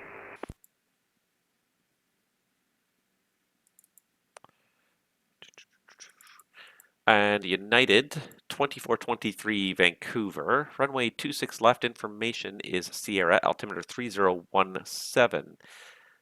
Taxi, you can taxi through the apron to Juliet Alpha, Juliet, and hold short of Juliet Charlie for now. Okay, apron via Juliet Alpha, Juliet, hold short Juliet Charlie, United 2423. All right. Canadian Express 702, the Prince George, let's see here, the Prince George information is Bravo, and you can plan runway 33. Copy, runway 33, Canadian Express 702. WestJet 442, Vancouver information is Sierra, runway 26 right for arrival. Okay, I expect 26 right for arrival, WestJet 442. So my little pet theory. Good evening, I have the PMDG 737-800. I'm trying to learn it. I don't have time to fly 777 around. Yeah. But even, here's the funny thing, even Randazzo himself does the same thing that a lot of us do. He says, I love to throw the 777 on. Because someone asked him if there would be automatic step climbs in the 777 in MSFS, and he said, absolutely there will be, because I do the same thing as all the rest of you do. I start that thing up, I fly her up a flight overseas, and then I go to bed, and I wake up in the morning and I do the landing. He does the same thing the rest of us do. He's a human being like the rest of us. So, yeah, the 777, absolutely, it's a bit of a beast in that sense that you got to commit so much time to it, but you don't have to be there the whole time. The plane will fly itself. The autopilot will work pretty well if you turn off the failures and turn on the auto step climbs. Bob's your uncle. Go to bed, wake up and land it in the morning. And he said he does the same exact thing, which I thought that was funny. I mean, it makes sense. It just makes sense. Some of these flights are so long, certainly 6, 7, 8 hours. You can't be there staring at the screen for the whole time, and it's a long portion of your day that's given up then to that. So most of us don't have that much time in our day to give up to it for sure. If you're just learning the 737-800, stick with that for now anyways. The 777, I think, is easier than the 37s because it's got even less features, but if you can fly a 37 and you can fly it reasonably well, you could probably figure out the 777 pretty quickly. Systems are very similar in their layout and in their design. It's a bit bigger. There's more systems. There's 2 GPU plugs and extra batteries and, of course, a fuel dumping system, all that stuff, but the same basic airplane, same basic premises. Most of it works the same way. So if you can fly the 37, you'll probably figure out the 777. Whether or not you would have enough time and to make it worth the money, that's totally, your call. And I'm not going to try and convince anyone to fly it, but it's definitely something that's been kind of missing. Has been a really good long hauler. Personally for me, I'll probably bring a. That's the only thing. Yeah, if you're finding the smaller airports, the 777 is going to have a hard time squeezing in there for sure. Absolutely, you'll have a hard time squeezing the 777 in there. But it's a fun airplane of itself. It's like any of the other airplanes. You get a great sense of satisfaction when you can do it well. WestJet 442 Vancouver, when ready to send 12,000, the Vancouver altimeter 3017. 3017, and when ready to send 12,000, WestJet 442. United 2423, there's an airplane pushing up ahead of you on Juliet, so I'm going to give you a little bit of a roundabout route to get you around them. Turn right on Kilo, taxi Kilo, Victor, Hotel, Delta, and Delta 7. Okay, we'll make a right onto Kilo, Victor, Hotel, Delta, and was that Delta 5? Delta 7 for the runway. Okay, Delta 7, rest was all correct? Yeah, the rest was all correct. Thank you, United 2423. Okay, roger that, United 2423. Yeah, yeah, lots of interesting little tidbits, like the fact that the MAX is coming out. United 2423, I don't know, we may have turned early into the de-icing bay. Yeah, United 2423, don't worry about it. Just continue straight through the de-icing bay. The big thing is the left on Victor, Hotel, Delta. Okay, Victor, Hotel, Delta to the de-icing bay, United 2423, thanks. No problem. Yeah, so I thought that was really neat that like the MAX is so close because like the production cycle has been very long to get to this point. The 37 was a huge project, took them a long time to get through it. They had to learn the new SDK and design for the new sim and all that stuff. So yeah, like I understand why the development cycle for the 37 took as long as it did. It's very different from P3D in a lot of ways. It's the same basic sim underneath, but there's a lot of new changes, a lot of new features and everything. So I totally get that, and I understand that, and I'm not complaining about it whatsoever. But even getting then from the 37 to the 777 feels like it's taken quite a while. It's been like, what, 2 years, I think, since the first 37 released, and they've been doing lots of stuff. They've been working on the tablet and all sorts of other things, so I get that. And people were singing. But I find it funny that then they, not funny, but I find I'm a little bit surprising now because that they go from we're going to have the 777 out in the next couple of months, and a month or two after that. Vancouver does United 2423 hot mic. Don't worry about it. For them to go from the 777 to like, oh, and now we're going to release the 737 MAX, which I realize is just it's a new 37, but it's very different in terms of avionics from the previous versions. Vancouver Centre, Air Canada 109 ready to taxi, runway 26 left, information Sierra.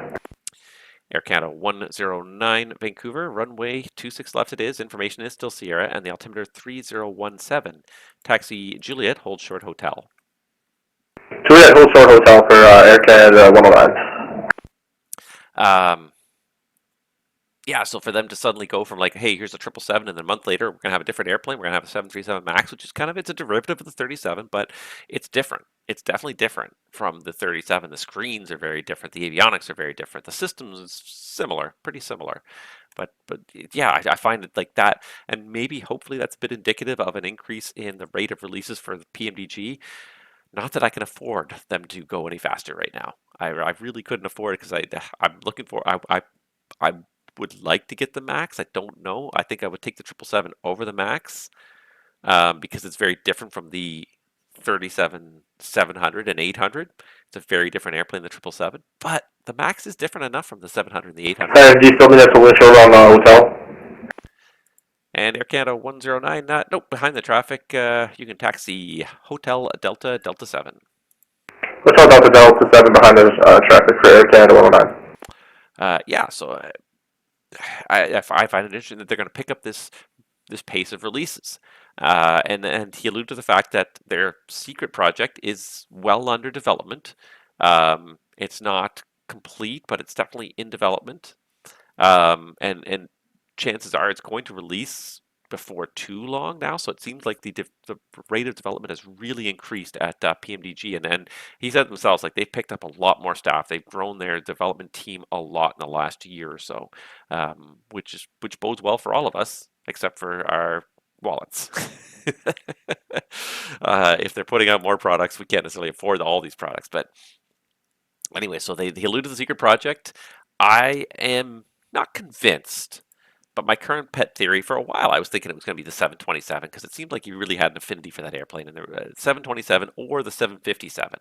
Actually, I was thinking more the 757 at first because people saw the 757 model on his desk, and it's an underappreciated airplane in most sims. There's not really been a whole lot of attention given to it. Now there is one in development for MSFS, but for a long time there was nothing really on the horizons for the 757 or the 767 family. Two very classic Boeing airliners that have kind of gone by the wayside a little bit. A little bit disappointed to see that, but he said it's definitely not a 27. He 100% said this. We're not doing the 27. And the one thing that kind of was perhaps a really good hint was the fact that like we need to. It's a business. They need to make airplanes that will sell. 100%, I agree with that. I agree with that idea, and I understand where you're coming from. You know, it's a pity sometimes that you don't get all the airplanes you want because you have to focus on selling what will sell. But yeah, so he said we're mostly working on modern airplanes because that's what people tend to want to fly now. They want to fly these modern airplanes with these modern avionics. So the secret project is a reasonably modern airplane. So my belief is that it's the Dreamliner. I think they're going to release a Dreamliner within the next year or so. And the logic behind that too is that if they're releasing a Max, the Max and the Dreamliner have a lot in common in terms of the avionics, in terms of the screens, in terms of the FMSs and the management systems, the guidance systems, all that stuff. There's a lot of commonality there. So that's why I think the 8.7, it would be an easy workup from the Max to kind of develop the 8.7. Obviously, it's a different airplane, but certainly from the flight deck and from an operations system standpoint, there's a lot of similarities to the Max, and certainly with the avionics, there's a lot of avionics similarities. So it would give them a very good starting point for the 8.7 if they already had the Max developed. So that's why I'm tending to lean that way. United 2423, contact me once you're airborne. The winds are 270 at 5, clear for takeoff, runway 26 left. 26 left, clear for takeoff, United 2423, we'll call you in the air. Thank you. WestJet 442, descend 9,000. 9,000, WestJet 442. That's my thing. I used to think... Center, Air Canada 227, ready for taxi. Air Canada 227, Vancouver, runway 16. The information is Papa, altimeter 3011. Taxi apron, your discretion, Delta Alpha. Taxi via Delta Alpha, runway 16, Air Canada 227.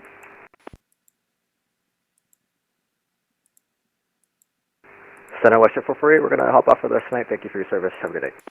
WestJet 448, thanks for letting me know. Have yourself a great night. Thanks for flying, and we'll see you next time. See ya. Air Canada 109, space permitting behind the departing 37. Line up runway 26 left. Line up and wait, runway 26 left, Air Canada 109. Canadian Express 702, cleared right downwind, runway 33. Cleared right downwind, runway 33, Canadian Express 702. So that's my belief. I believe that the 8.7 is their secret project. I wanted to believe the 5.7 for a while, and I think the 5.7 would have been a great airplane as well. I think they don't think it would sell as much, which is a bit of a shame if that is the case. Vancouver Centre, Baron November 326, Papa Foxtrot, has Vancouver Information Sierra request IFR to Portland. November 326 Papa Foxtrot, Vancouver. Good evening. You're cleared to Portland via the Vancouver, via the Georgia 6 departure. Actually, stand by 1. I think the Georgia 6 is, unless I'm mistaken, the Georgia 6 is a jets only. Let me just double check here. I think I need to give him the Richmond, I think.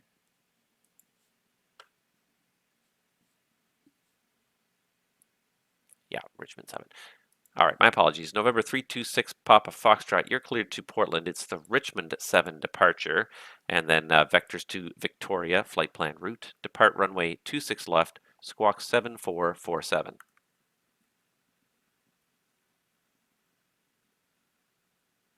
Cleared to Portland, the Richmond 7 departure, radar vectors Victoria VOR, then is filed, and expect 26 left, squawk 7447, 26 Papa Foxtrot. November 326 Papa Foxtrot, the readback is correct. Information in Vancouver is Sierra. Start up at your discretion. Call me ready for taxi. Call you ready for taxi, 26 Papa Foxtrot. United 2423, say passing altitude. Passing 3,400, United 2423. United 2423, thank you. Identified. Climb 16,000, turn left, direct Victoria. 16,000 left direct Victoria, United 2423. Air Canada 109 Vancouver, contact me airborne. Winds 270 at 4, clear for takeoff, runway 26 left. Clear for runway 26 left, don't give you a call there for Air Canada 109. WestJet 442, descend 7,000. Descend 7,000, WestJet 442. All right, now the tempo's starting to pick up a little bit here. I like it. It just takes time. It just takes time. You got to be patient in this business. You got to be patient. We will get the traffic eventually, but you just got to be patient. But then I look at some of these sectors too south of the border, and I just get jealous. Boston, they log on. There's 20 airplanes in their airspace already, and they get 20 more within 15 minutes. I swear. Some of these places, they have such a good reputation.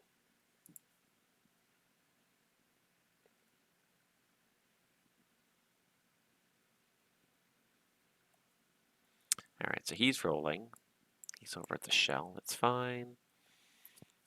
He's almost at the threshold of the runway. I might pull up the Kelowna winds now, so I'm ready. Still calm. Vancouver Centre, good evening, Air Canada 863 with you, cruising flight level 400. Air Canada 863 Heavy, Vancouver, good evening, squawk ident. Squawk ident, Air Canada 863. Vancouver Centre, Air Canada 109, passing by 2,300 on the STID. Air Canada 109, identified, climb 16,000. 16,000. Air Canada 109, turn left, turn right, turn right heading 320. Right turn heading 320, Air Canada 109. Terrain's important. Air Canada 227 Vancouver. Backtrack runway 16 as far as desired. Contact me once you're airborne. Winds are calm. Clear for takeoff. Runway 16. Clear for takeoff, and we'll contact you when airborne. Air Canada 227. And Air Canada 161. I'm just looking at it here, and I don't know how I missed it, but you're at the wrong altitude for the direction of flight. Do you want to go up to 33 or down to 31? It says I'm at 32 right now. You want me 33? Air Canada 161, yeah, if you can climb up there, maintain flight level 330 for direction of flight. Noted that, climb flight level... How did I miss that? 330, Air For Canada this long. Air Canada 863 Heavy, you're identified, flight level 400, welcome. Hello, 863. WestJet 442, descend 3,000. Descend 3,000, WestJet 442. United 2423, climb flight level 350. 350, United 2423. Just need to climb a little higher so I can get him over to the east because he's got to be 7,000 feet when he gets there. When I see him hit 7,000, I can turn it direct.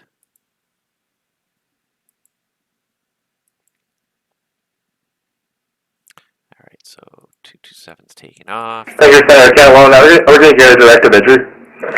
Air Canada 109, as soon as I can get you clear of the mountains, yes, you will. Roger. WestJet 442 at Goreg, you're cleared the ILS runway 26 right. Hi, Goreg. We're clear for the ILS 26 right, WestJet 442.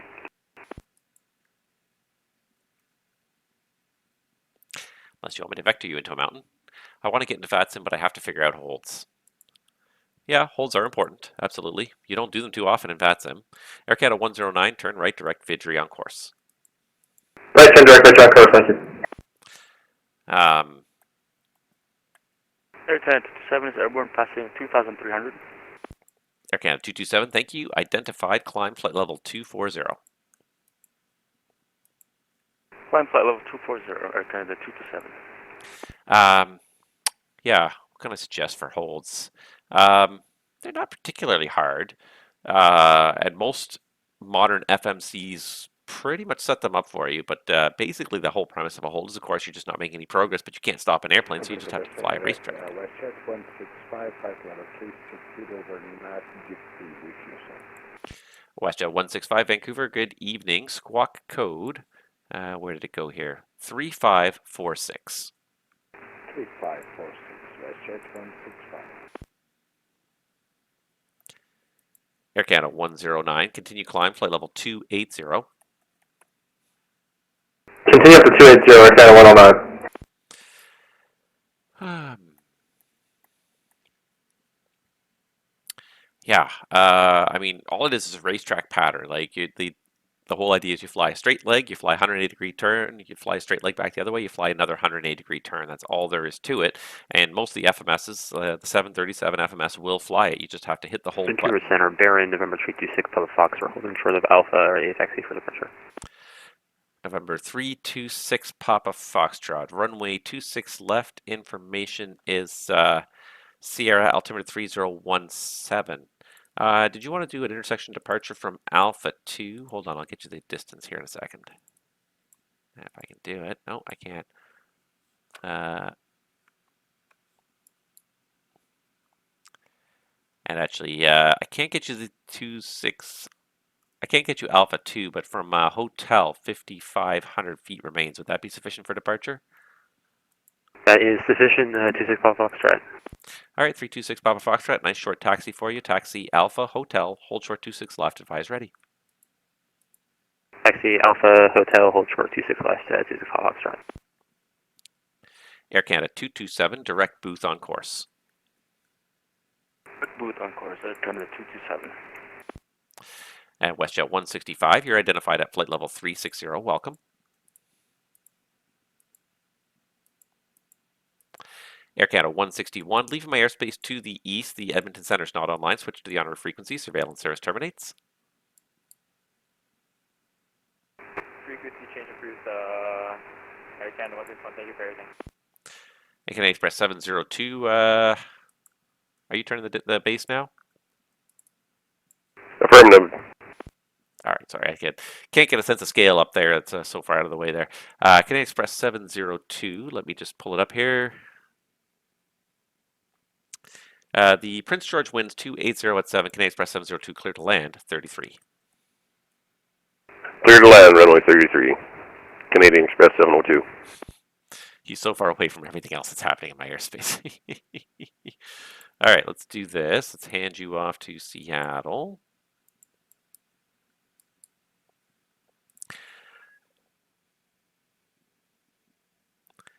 And WestJet 442, the Vancouver winds north side are calm. Cleared to land, runway 26 right.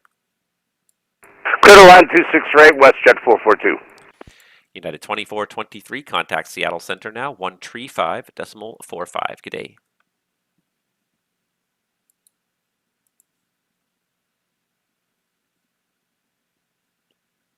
United 2423, Vancouver, contact Seattle now, 135.45. 135.45 for Seattle, United 2423, so long. You got it. All right, he's cleared to land. Air Canada 109, continue climb, flight level 370. Continue climb 370 for Air Canada 109.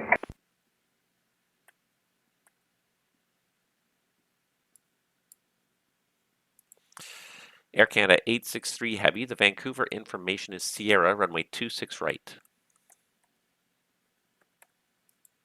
Air Canada 863, confirming we have Sierra on board with 26 right. And Air Canada 863, I've got a very slight amendment to your route. Advise ready to copy. We're listening 863. Air Canada 863, after Booth, fly the Canuck 5 arrival for runway 26 right.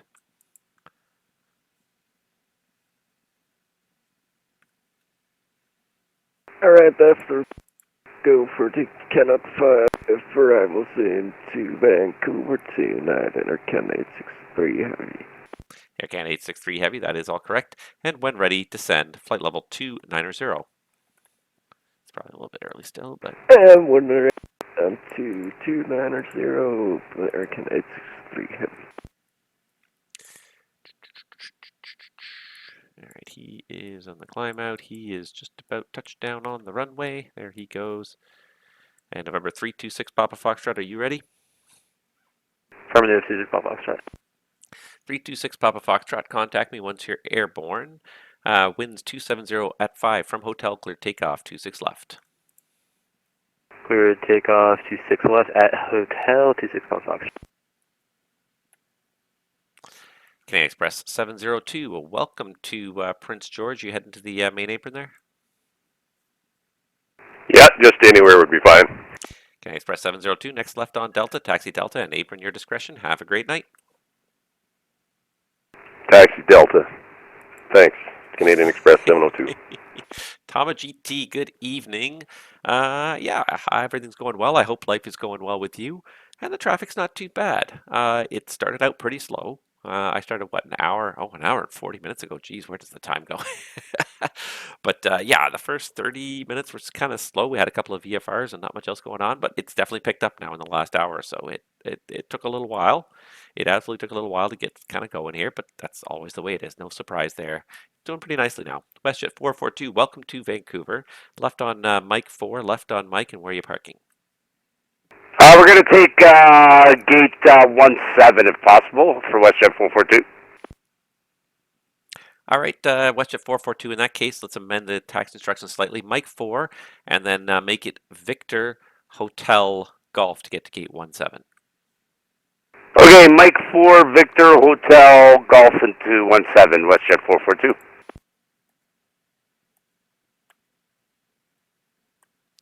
All right, so he's on the ground. He's got a discretionary descent clearance. This guy's going this way. Vancouver Centre, Baron 326 Papa Foxtrot with you 1000.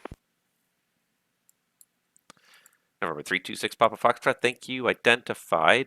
Climb 9,000. 9,000, 26 Papa Foxtrot. And November 326 Papa Foxtrot, proceed direct Victoria VOR on course. Direct Victoria, Papa Fox.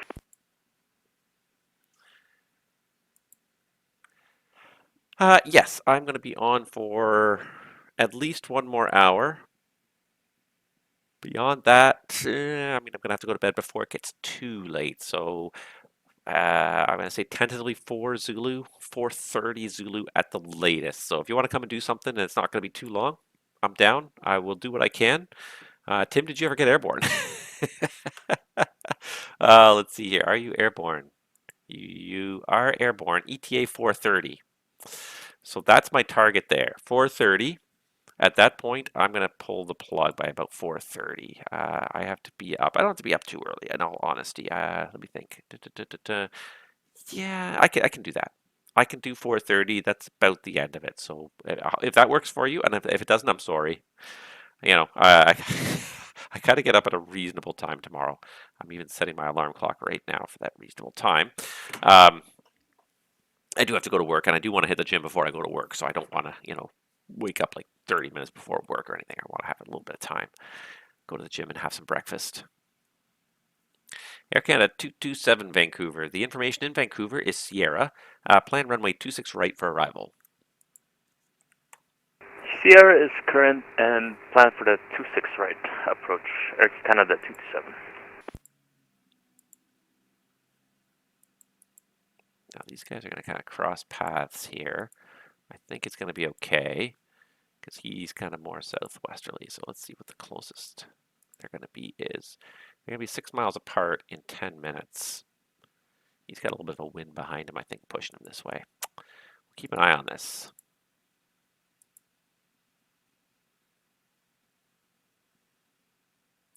WestJet 165 Vancouver. Information in Vancouver is Sierra. Plan runway 26 right for arrival.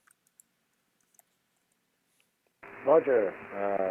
Over with information, Sierra plan 26 right for the WestJet 165.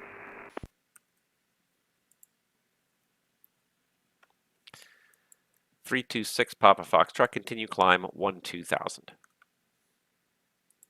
Continuing 12000 to 6 Foxtrot.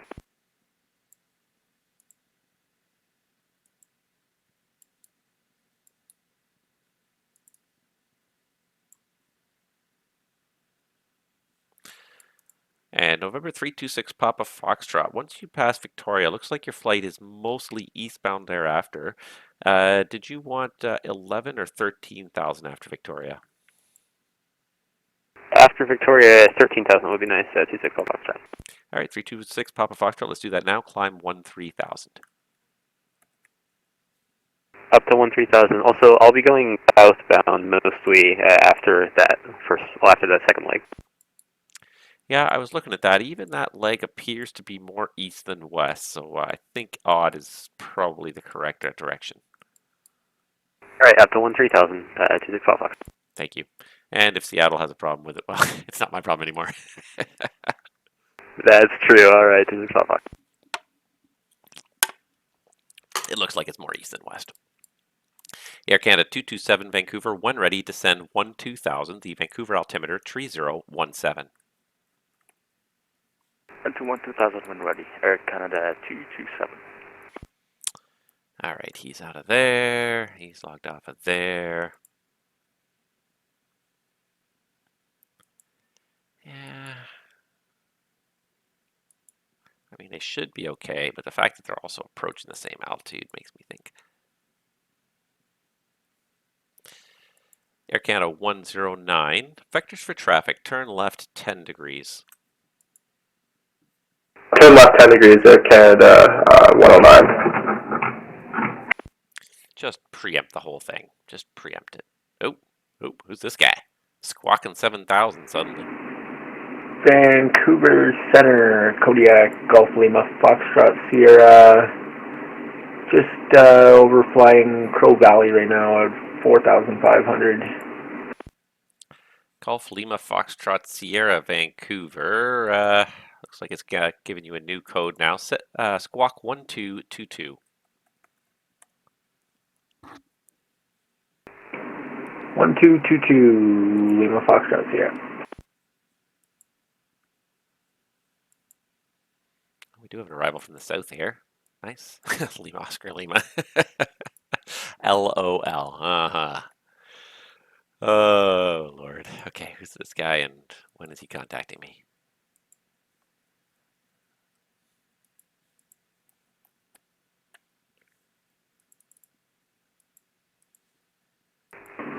Center Lima, Foxtrot, Sierra. We're it's likely going to be too dark to land on the water, Vancouver, when I get there. So we'll plan to land on the asphalt and probably coal pile arrival. All right, Lima, Foxtrot, Sierra. Okay, you're inbound for the international. It's information Sierra, and the altimeter 3017. Coal pile arrival works for me, and yeah, remain VFR at all times. I'll have lower for you, make it closer in.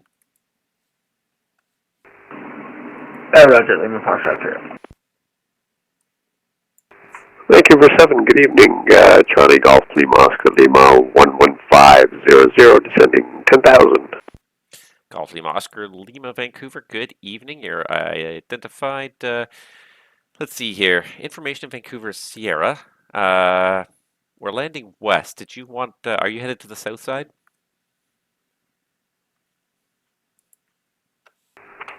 We can really take whatever the active runway is, sir. It's up to you. It's your discretion. Well, Lima Oscar Lima, we're landing west. 26 right's the primary for arrival, but I can certainly give you 26 left if you're parking on the south side and save you about a half an hour of taxiing. We're looking for the international terminal, so 26 right actually might work better for us. Okay, Lima Oscar Lima, in that case, plan runway 26 right, descend 8,000, and vectors for the approach fly heading of 330. All right, we'll head over to 330 and descend down to 8,000 for Lima Oscar Lima. And Lima Oscar Lima, if I can't remember if I gave it to you, but the altimeter of Vancouver 3017. Roger, 3017 for Lima Oscar Lima. Thank you, Air Canada 19. We got the traffic on our TCAS. Air Canada 109, thanks. I'll just have you on that heading till you're past them, just to make sure. Roger, yeah, no worries for Air Canada 19. Air Canada 863 Heavy Vancouver, descend 12,000, Vancouver altimeter 3017. Air Canada 863 Heavy, descending to 12,000 with local altimeter 30.17. WestJet 165 Vancouver, when ready, descend flight level 290.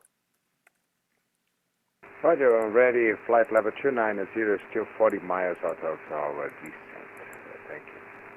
Roger. Lima Oscar Lima, descend 5,000. Down to 5,000 for Lima Oscar Lima. Vancouver Centre, good evening. Air Canada 223 Heavy with you, flight level 360. Air Canada 223 Heavy, Vancouver Centre, good evening. Squawk code 5427.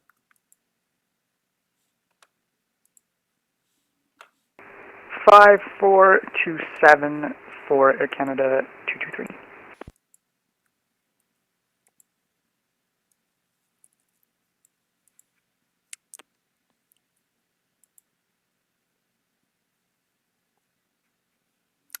And Lima Foxtrot Sierra, for my planning purposes, did you want to land on 26 left? Yeah, we'll be headed to the south side. It's just too dark to land on the river, I think. So we'll plan 26 left. Perfect, no problem.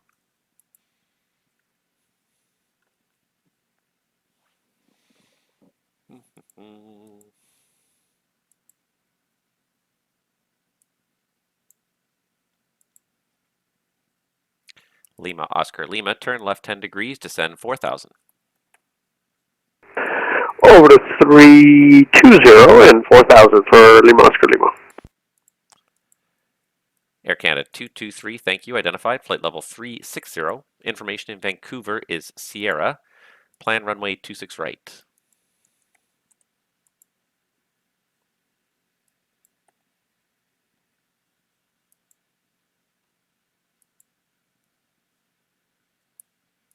Air Canada 223, Vancouver, you're identified, flight level 360. Information Sierra, plan 26 right. All right, thanks for altimeter. Landing 36 right. Air Canada 109, direct Rorma. Direct Roma for Air Canada 109. About to get a little wave of arrivals going on here. It's going to get interesting in the next little while. Not like crazy, but definitely interesting. This guy's far enough ahead. I don't think he's going to be an issue. I'll slow the Air Canada down if I have to, but I'm pretty sure I can get this Lima Oscar Lima in ahead of. So he's flying the coal pile arrival. So where does the coal pile arrival put him? It puts him coal pile arrival.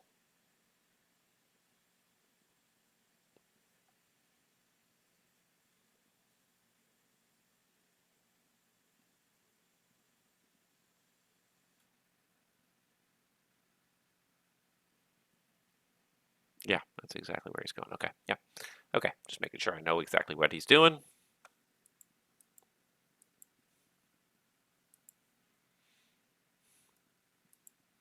Golf Lima Oscar Lima, you're about 11 miles from intercepting the final approach course. I suggest you expedite the descent down to 4,000. Expedite descend down to 4,000, Lima Oscar Lima. Air Canada 227, descend 9,000. And 9,000, Air Canada 227.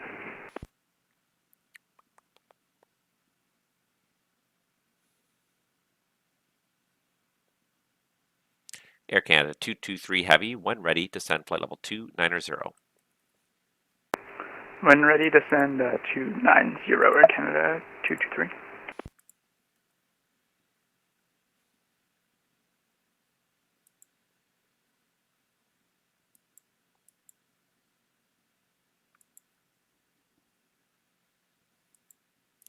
Lima Foxtrot Sierra, you can start the descent at your discretion. Roger, we'll descend to the arrival altitude 1500 Lima Foxtrot Sierra.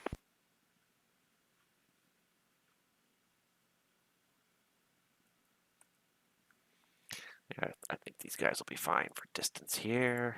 They're 30 miles apart right now. It looks close because like the center screen is so far zoomed out, so it makes you start to think that they're really close together, but really they're not. I've got lots of room here to get these guys a little closer together. And then there's this guy. This is Air Canada 14 coming to Vancouver. I got a whole bunch of inbounds here. These guys are lucky enough to have some control going on. All right, where is my Air Canada 1061? Now you're showing 431. You're getting farther and farther behind. Cost index 100. Come on, do it. And Vancouver Tower, Lima Oscar Lima should be able to intercept that Goreg, if that's okay with you. And Lima Oscar Lima, yeah. Turn left heading to 90 for the intercept. Cleared the ILS 26 right. 290, cleared ILS 26 right. Look away for 1 second. And Lima Oscar Lima, I think I gave it to you 1 minute too late there, or maybe 10 seconds too late. So left turn heading 230 to intercept. Still cleared the ILS 26 right. Alright, so we'll turn 230 and cleared ILS 26 right. Look away for a second. Just a second. It's all you need. All right, let's get this guy over to Seattle.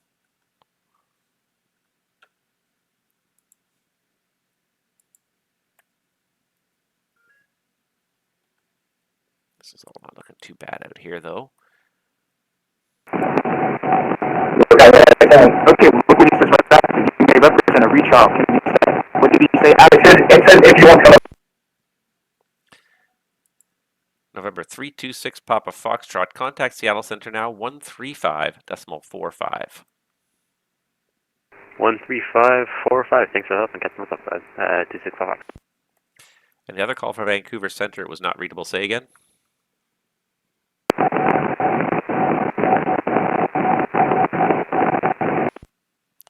And call Vancouver. I think you might have a mic issue. I'm hearing the transmission, but there's no voice coming through.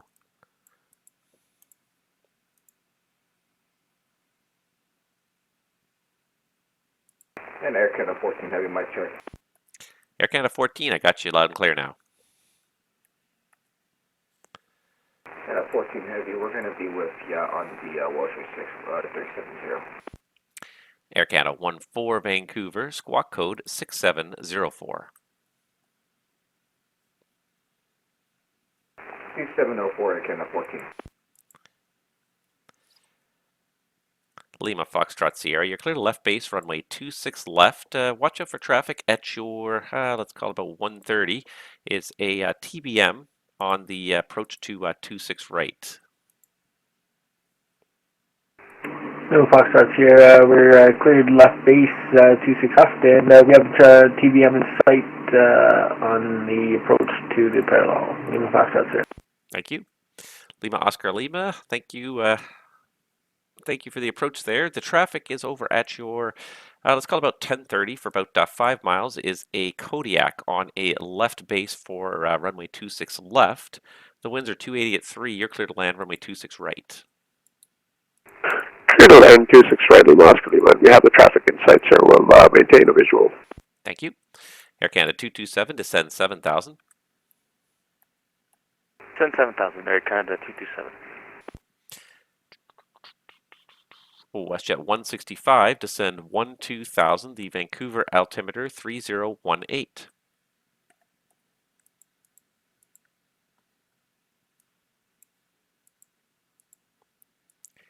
WestJet 165 Vancouver, descend 12,000, altimeter 3018.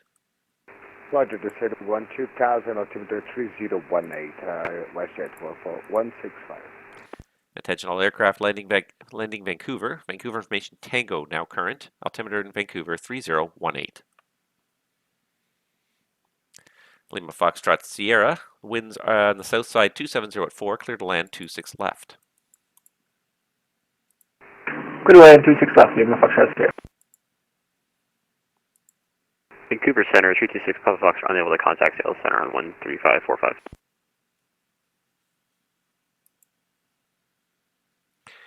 All right, Norman 326 Papa Foxtrot. I wonder if it could be the altitude. Could you do me a favor? Just try them on text and see if it works on text. Roger, 26 Papa Foxtrot.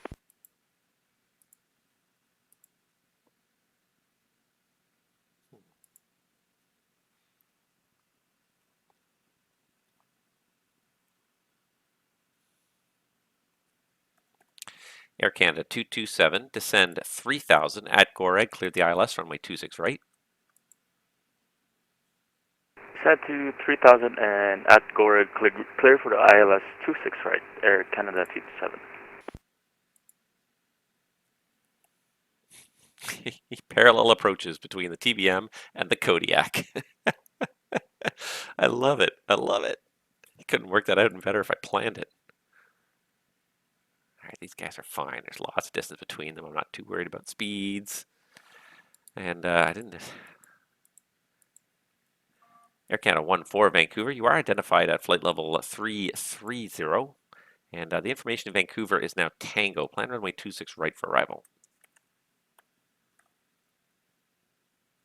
All right, the information Tango is current. We'll expect the 26 right for departure, Canada 14, everything.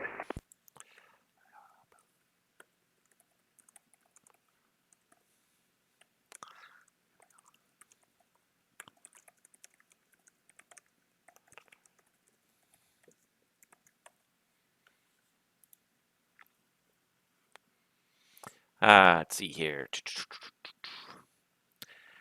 Lima Foxtrot Sierra, welcome to Vancouver. Left turn on Bravo, and Bravo apron your discretion. Have a great night.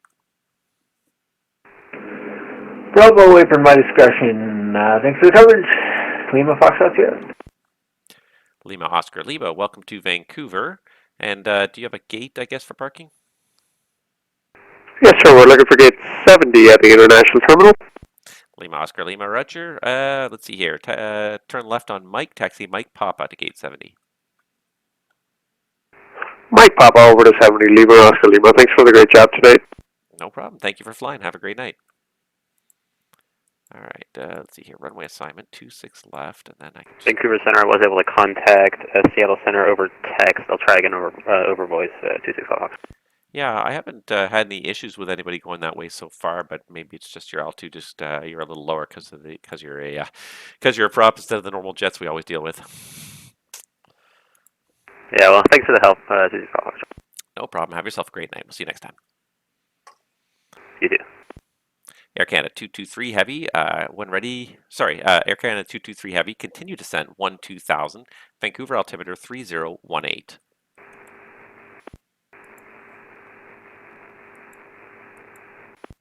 And Air Canada 223, if that was you responding, I just got just carrier only, I didn't get any voice.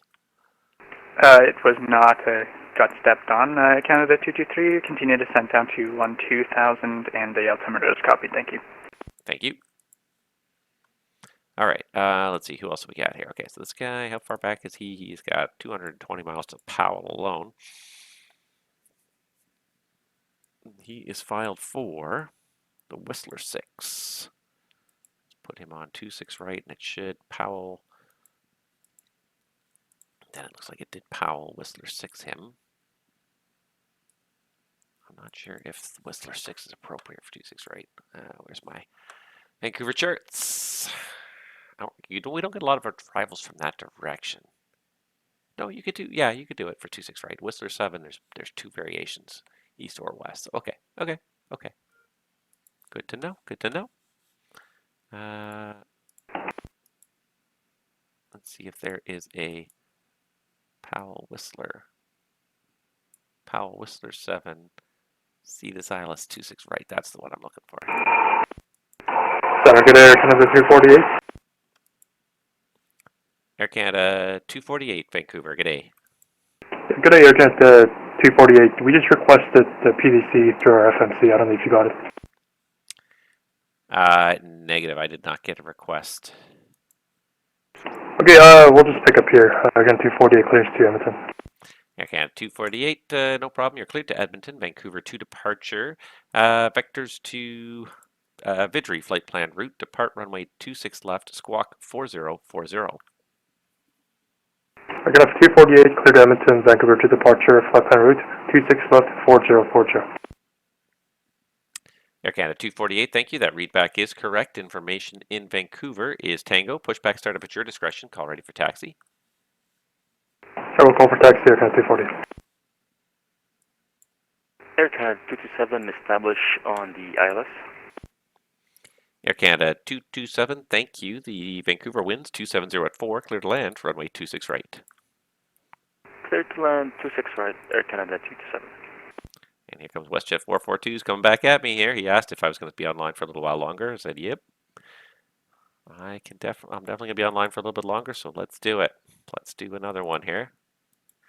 He's going back to Kelowna. I should be able to get him back to Kelowna if he's off the ground in the next 25 to 30 minutes, which is pretty reasonable.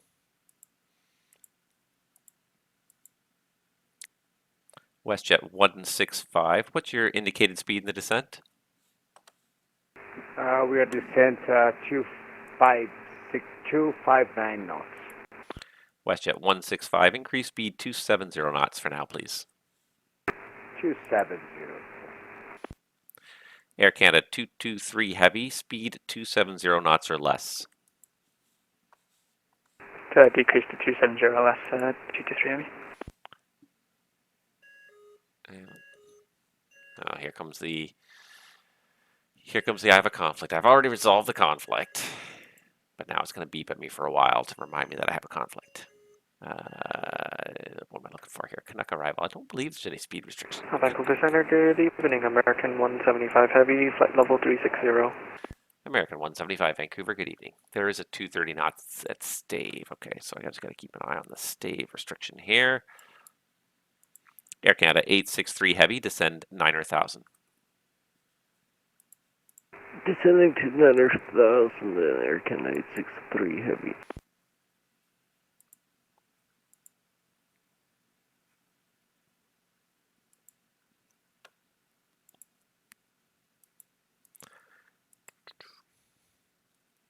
What's the altitude restriction at stave? Is he going to be above or below 10,000? Because I can't tell him to go faster than 250. 12,900. Yeah, okay.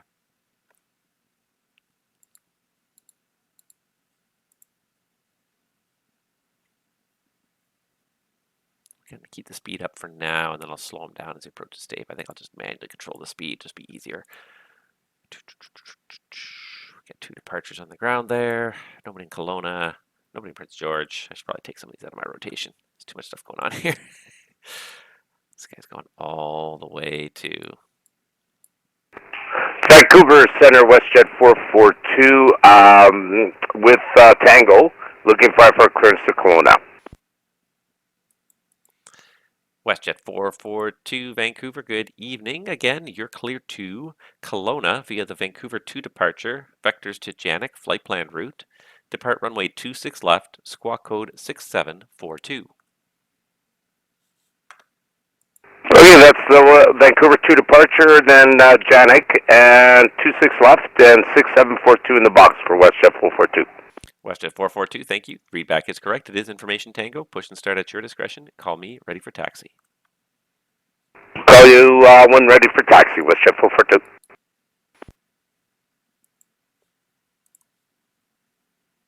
Still a little bit far back. Let's see, probably when he gets to about... It gets kind of just about to the east coast of Vancouver Island there. It's be about the time to start it down. Air Canada, correction, WestJet 165, descend 9,000.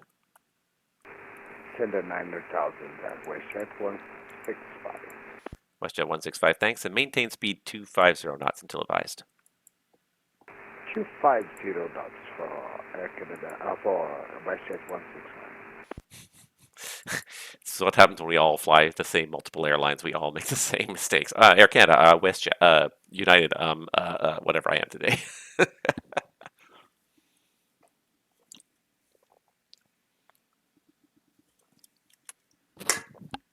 All right, he's just about touchdown. Good stuff.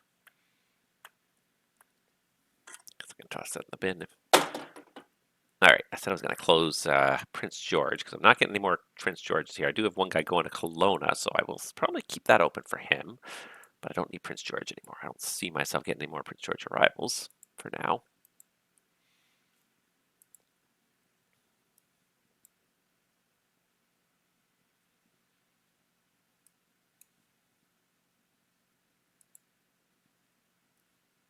All right, now that I'm sort of looking at the terminal view, I can see they're still reasonably far apart. I can make better judgment calls now. Air Canada 227, welcome to Vancouver. Turn left on Mike 4, turn left on Mike, and say parking. Turn left on Mike 4 and then Mike, and then we'll park at gate 67. Air Canada 227, Roger. After Mike, go Juliet, Juliet Alpha to gate 67. Then Mike, go Juliet, Juliet Alpha to gate. Air Canada 227, thank you for the service. No problem, good night. Night. All right. Vancouver Centre, good evening. King Air, Charlie Foxtrot, Delta Kilo Charlie on the ground at Pitt Meadows, requesting VFR clearance to depart the airport to the northwest and then en route to Campbell River, flight level of 6,500. Charlie Foxtrot, Delta Kilo Charlie, stand by 1 moment. See. So I put the wrong airport in there, and that's why I couldn't find him.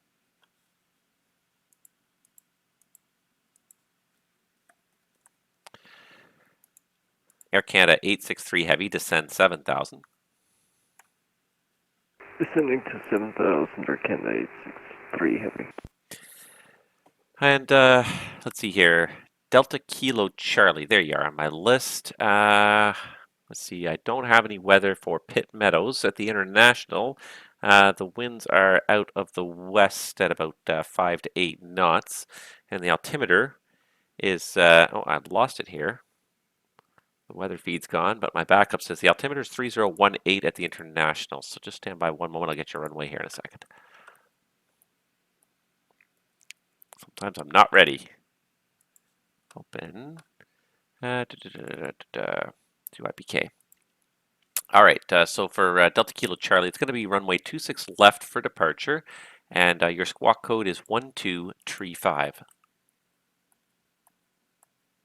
Okay, check the winds, and we'll expect 26 left for departure. Squawk 1235, Delta Kilo Charlie.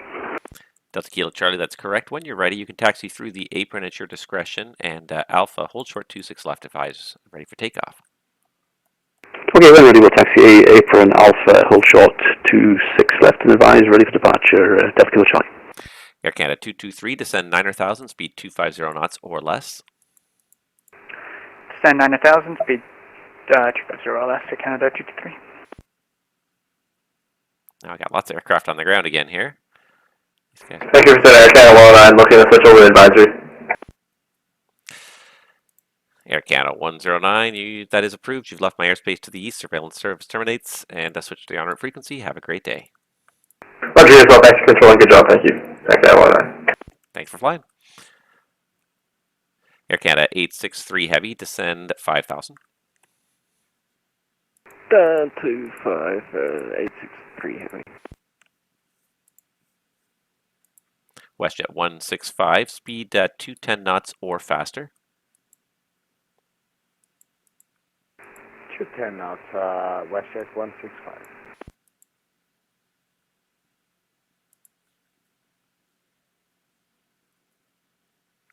And all these departures on the ground all of a sudden. And the Vancouver Centre, Air Canada 4 Heavy mic check. I'm sorry, 14 Heavy mic check. Air Canada 14 Heavy, yeah, still got you 5x5. Thanks.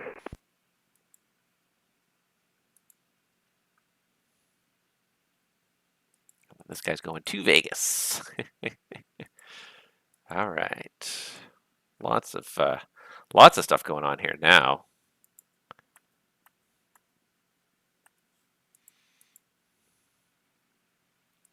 Air Canada 863 heavy, descend 3000 at Goreg, cleared the ILS 26 right.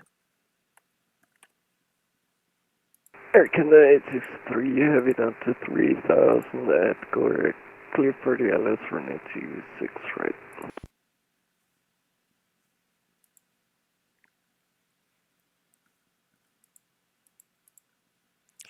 Lots of space between them.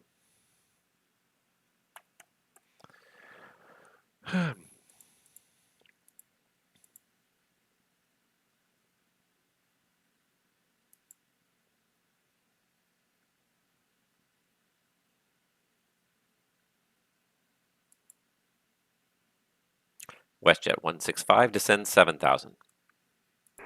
7,000, 165. Vancouver Centre, Delta Kilo Charlie, all loose short, 26 left, ready for departure.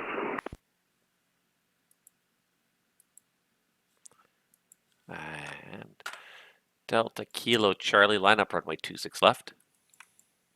Line up 26 left, Delta Kilo Charlie. Do I have any diagrams for Pit Meadows here? I don't even know. Let's see here.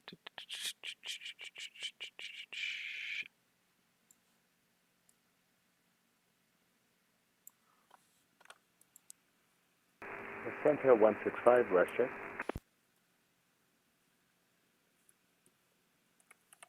WestJet 165, go ahead. Just to say, do some work after landing, looking for gate 17, WestJet 165. Gate 17, understood. And Delta Kilo Charlie, not above 2000 on the departure. You report clearing the zone to the west.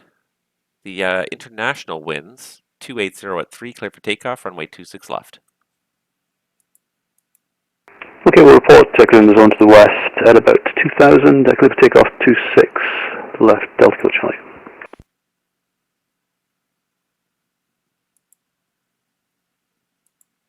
Air Canada 223 heavy, speed 230 knots or less.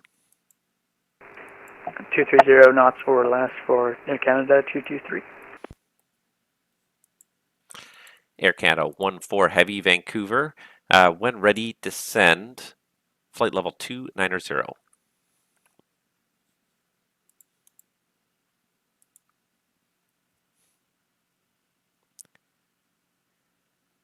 Air Canada 223, descend 7000.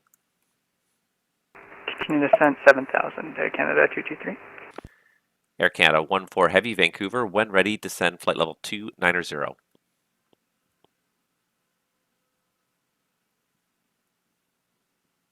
WestJet 165, descend 5000. 5,000, WestJet 165. Air Canada 863 heavy, the Vancouver winds 280 at 2, clear to land, runway 26 right. Thanks for the wind, runway 26 right, clear to land, Air Canada 863 heavy.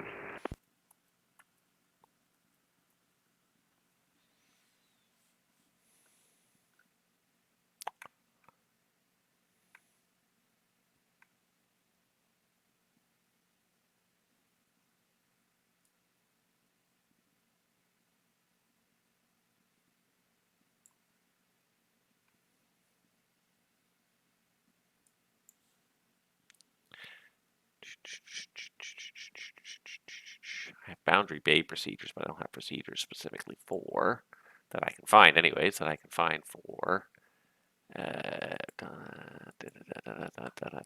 unless this is,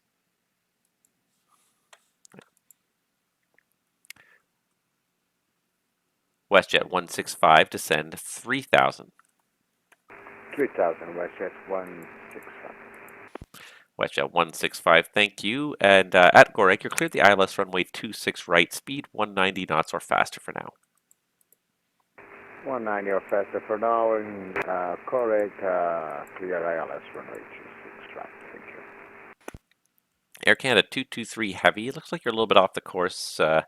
You might have the Canuck transition for the other side set up. So vectors for your approach, turn left 20 degrees, descend 5,000. Alright, so we'll go left 20 degrees and descend 5,000. Yeah, I think we might have had it connect 5 for the other side. That might be my bad there. And you might 20 degrees to the left and we'll descend 5,000 to Canada 223. Thank you. No problem. Air Canada 14 Heavy, Vancouver.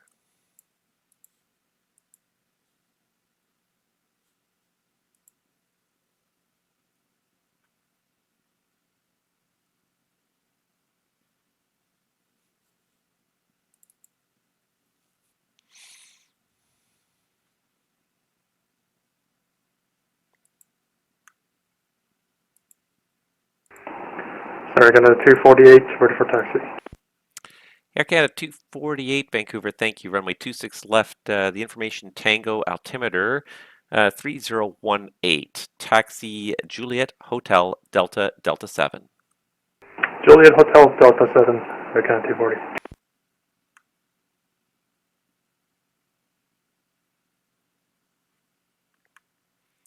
Air Canada 223 Heavy, speed 210 knots or less.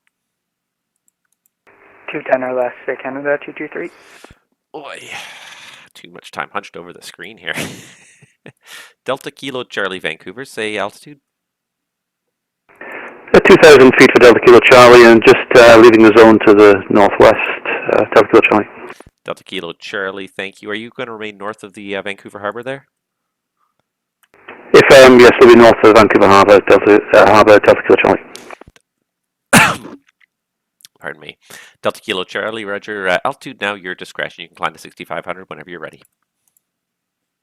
Altitude at discretion, and thanks very much, Delta Kilo Charlie. WestJet 165, cross totem at 160 knots.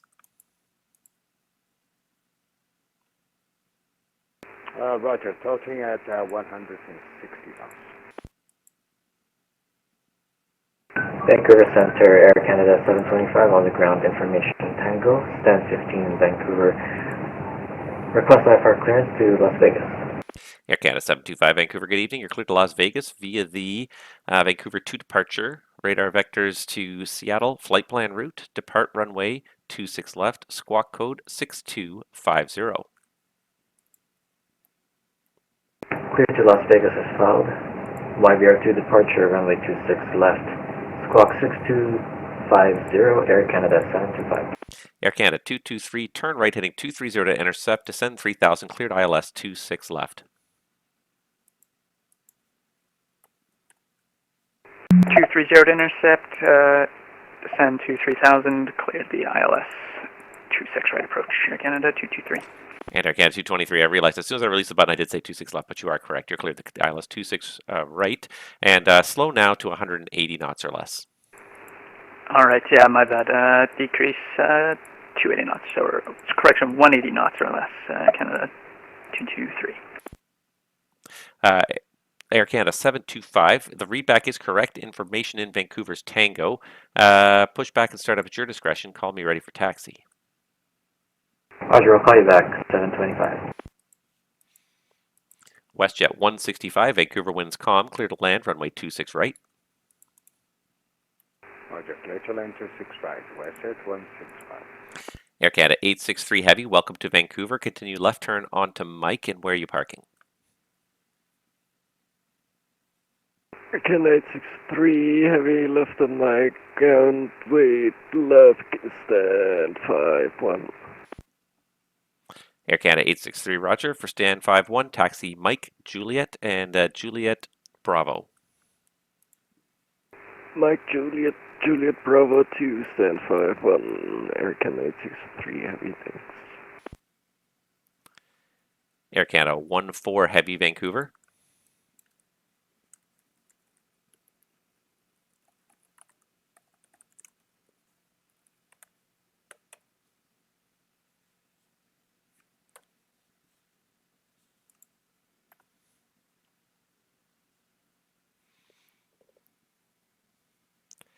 Air Canada 248 Vancouver, contact me once you're airborne. The wind's light and variable, clear for takeoff, runway 26 left. Departure with you, clear for takeover again, 248.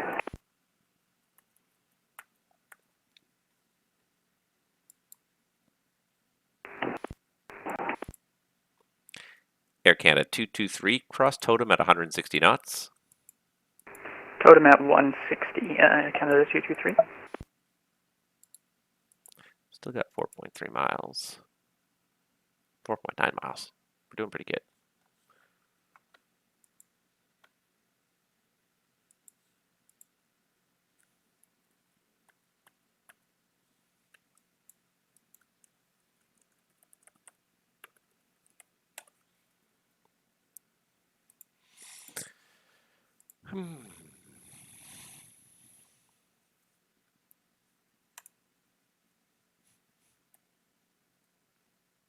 All right, busy little evening event. Vancouver Centre, WestJet 442, ready for taxi 26 left. WestJet 442 Vancouver, runway 26 left. Information is Tango, altimeter 3018. Taxi apron your discretion. Echo Delta Delta 7. Okay, 3018 and taxi Echo Delta Delta 7, WestJet 442. I might close Victoria because I don't think I have anyone going there either. Try to keep this to the ones I actually need.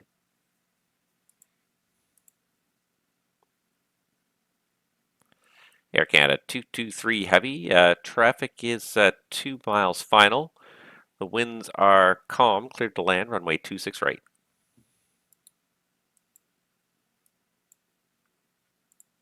Sorry, was that for Canada 223?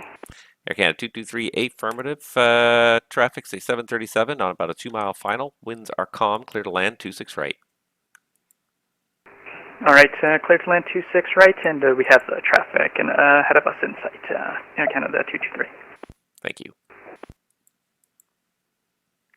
And Air Canada 14 has a mic check. Air Canada 14, I got you 5 again now. Thank you. Center Canada 248, 1.3, climbing 7,000, 26 left. Air Canada 248, thank you. Identified, climb 16,000. Climbing 16,000, Air Canada 248.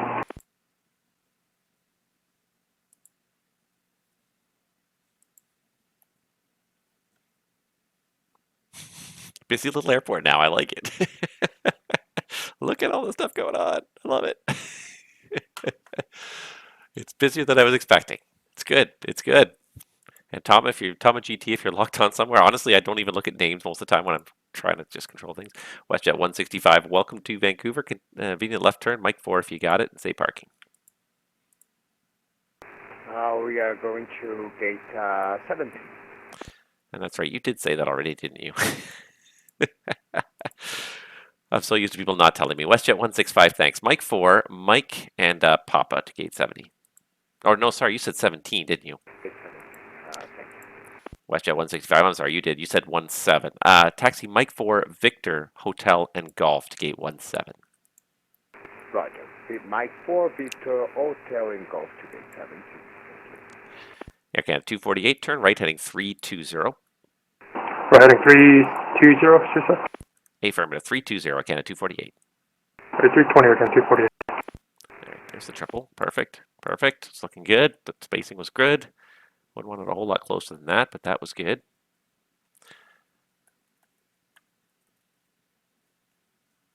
Air Canada 14 heavy, 1 ready to send 14,000. Vancouver altimeter 3018.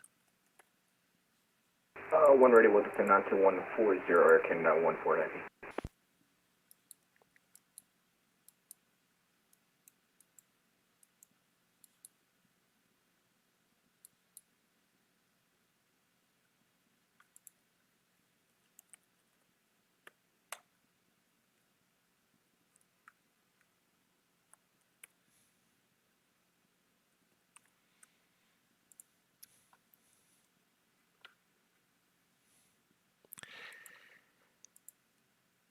She's going to make Mike 2. Air Canada 223, welcome to Vancouver. You can turn left on Mike 2 if you got it there. And where are you parking? Go request IFR clearance to Cancun. You repeat for 223, you got stepped on. Air Canada 223, no problem. You can turn left on Mike 2 if you got it. If not, roll down to Mike 4, not a problem. I got no traffic behind you right now. And what gate are you going to? Yeah, we'll be taking Mike 4. We can't make that steep of a turn onto Mike 2. And if available, I think Gate 8 can fit a 777. If not, just advise a different spot for us for 223. Gate 8, I'm not sure if it'll accommodate a 777, but you can certainly try if you like. Yeah, why not? Have a little bit of fun. That is the spirit. All right, Air Canada 223, taxi Mike 4, Victor Hotel, and hold short at golf for now. All right, Victor Hotel and hold short at golf for now. Air Canada 223. Sunwing 1059, I'll be back to you in one moment. WestJet 442, Vancouver. Contact me once you're airborne. Winds light and variable. Clear for takeoff. Runway 26 left. Contact you once airborne, clear takeoff, 26 left, WestJet 442. Sunwing 1059, Vancouver. You are cleared to, let's see here, you're cleared to Cancun via the Vancouver 2 departure. Radar vectors to the VOR and on course. Depart runway 26 left, squawk 5422.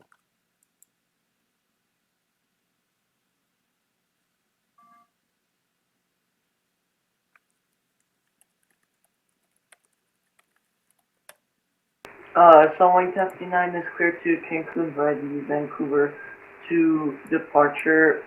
Departing runway is 26 left, squawk 5422. Sunwing 1059, thank you. That readback is correct. Information in Vancouver, Tango. Push back and start up at your discretion. Call for taxi. Information Tango is current. Push and start on discretion. Call for taxi. Sunwing 1059.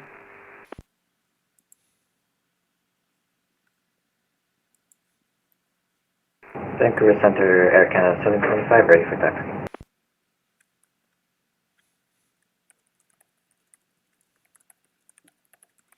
Sorry, was that Air Canada 725 ready for taxi?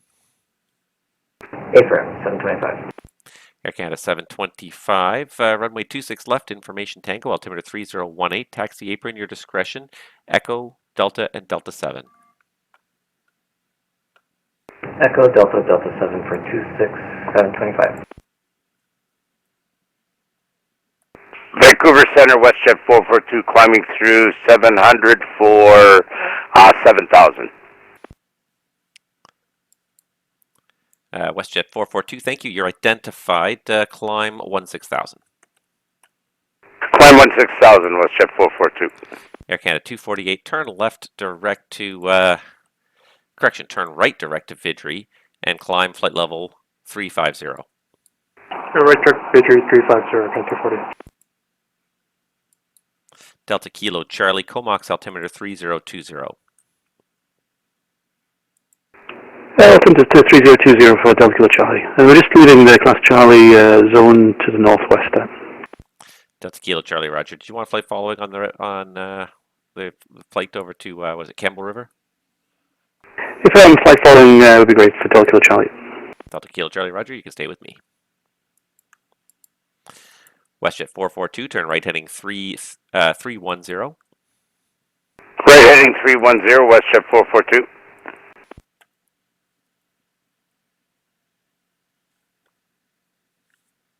And Vancouver, WestJet 165, flight plan is closed. Just want to say over $2,500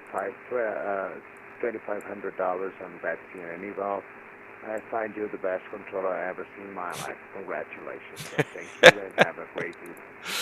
Well, thank you for that. I appreciate that. And I'm just always happy to have some traffic. So thank you so much for flying in, and we'll hopefully see you again. I'll see you. I'm not used to fly in Canada, but I will be back for sure. Thank you. Thank you.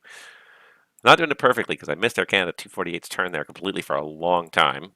Didn't mean to, just like so many things kind of going on at once, like close things I'm trying to focus on here. All right, let's see here. How's Air Canada 14 Heavy doing? Okay, he's good. He's good. Air Canada 14 Heavy, descend 10,000. Down to 10,000, Air Canada 14 Heavy. WestJet 442, turn right direct Janik on course. Right heading direct Janik on course, WestJet 442. All right, let's see. Let me do a little status update on Tim's flight here. Because I'm keeping an eye on you, Tim. 433, man. You're falling behind. You're really kind of stressing me out here. Oh, no, you're not. It's fine. I'm fine with it. Air Canada 725 Vancouver, contact me once you're airborne. The wind's light and variable, clear for takeoff, runway 26 left.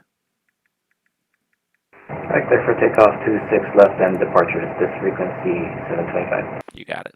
You got it. Okay, how we doing here? He's punching his way through here.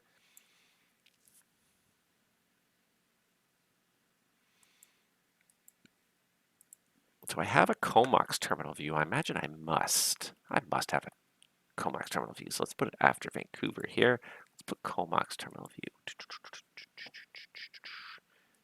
I must have, you would assume I would have Comox approach. Yes, Comox approach. There we go. So that's Comox. That's Campbell River. CYBL is Campbell River, right? I'm not remembering this wrong because it wouldn't be the first time I'd remember something wrong here. Let's see here. I'm just looking at my charts now. CYBL is Campbell River. Yeah, that's what I thought. Haha, I did have it right. Some days I doubt myself because there's too much going on sometimes.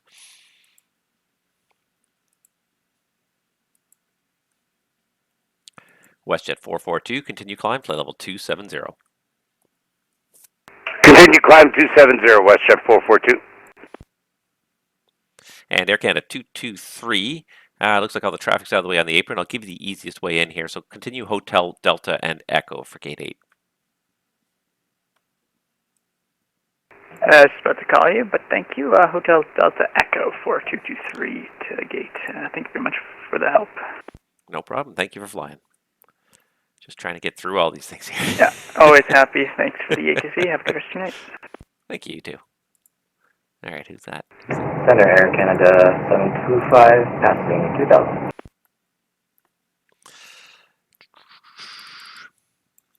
Air Canada 725, thank you. Identified, climb 16,000. Up to 16,000 for 725. Seattle's still there? Yeah, Seattle's still there. Good stuff, good stuff.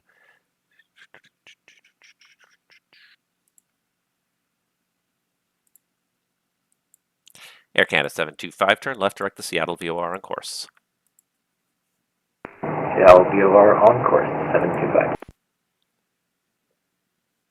All right, so he's going to go to the park. This is the guy who texted me and said, ready for takeoff, requesting to take off, destination Fort Mac. What is your location?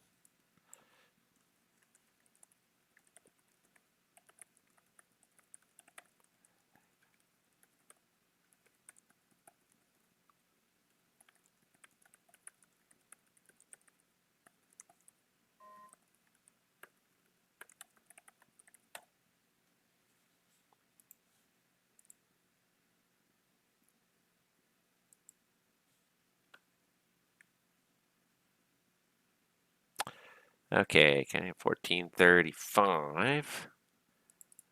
Okay, I think I see you there. Vancouver, good evening, PPM, November 900 Tango Bravo,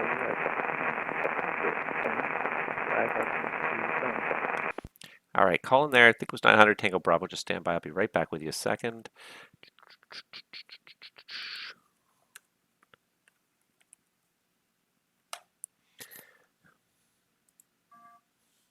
All right, so he is at CYPS. What the heck is CYPS?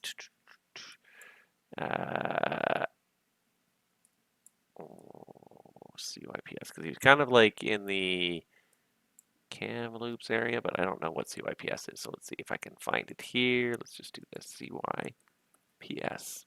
Pemberton. That's where he is. Where is he? Vancouver Centre, Delta Kilo Charlie, 30 miles to the southeast of Campbell River, inbound to land, 6,500 feet. And Delta Kilo Charlie, descents at your discretion, and the Comax altimeter is 3020. The winds there are showing calm right now. Okay, relative to 3020, we'll send out discretion, Delta Kilo Charlie. All right. Air Canada 725, continue climb flight level 350. All right, 350 for Air Canada 725.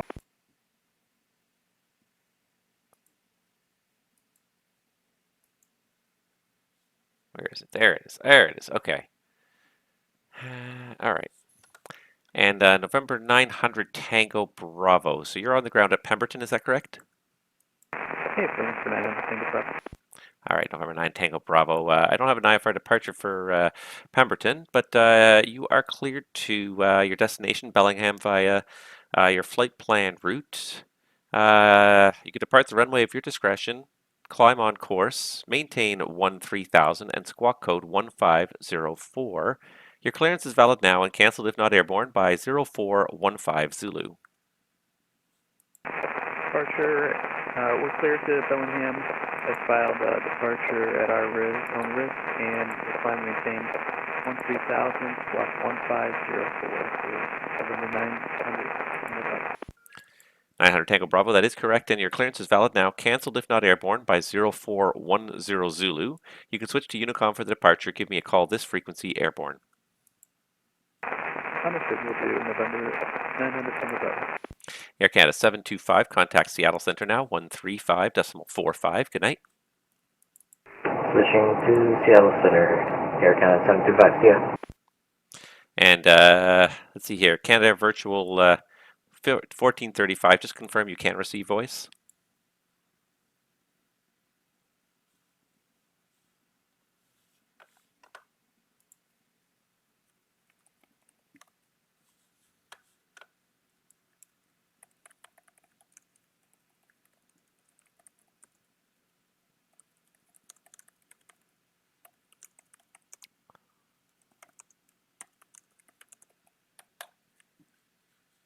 Oops.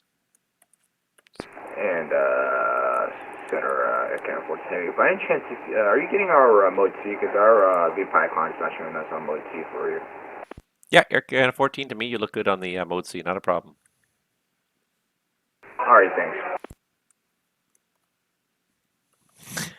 Oh my god. Son of a, just, okay.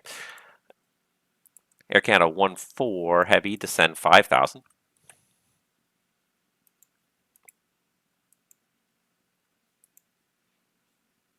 Air Canada 14 Heavy, descend 5,000. 5,000 Air Canada 14 Heavy. All right, I got him information, Mike. I'm just trying to help this guy here by finding him some videos that might be helpful. Da,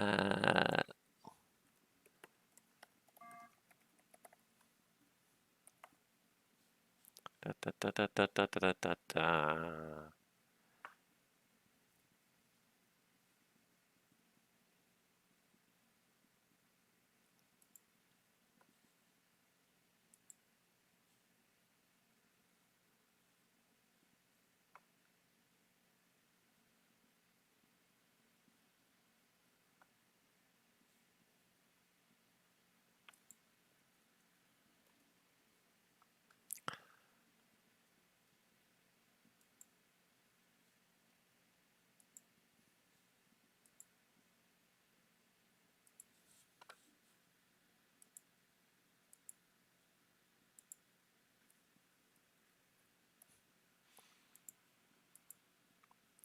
WestJet 442, proceed direct Almom.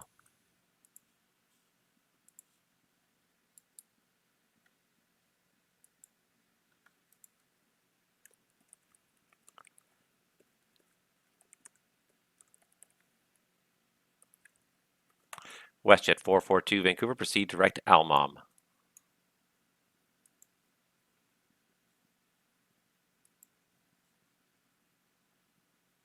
Or not. But whatever, I don't care. Delta Kilo Charlie, no further traffic observed reported between you and Campbell River. You can switch to the Unicom now. Your flight following terminates, and have yourself a good night. Well, over to Unicom, thanks for the ATC. Have a great evening, Delta Kilo Charlie.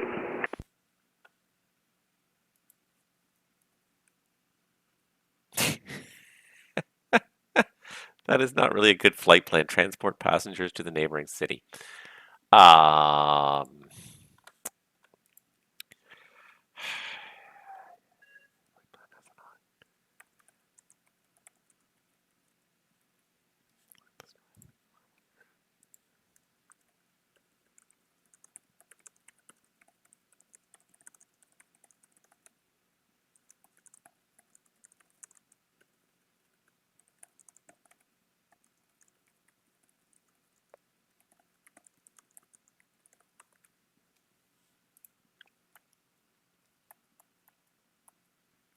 All right, let's do this.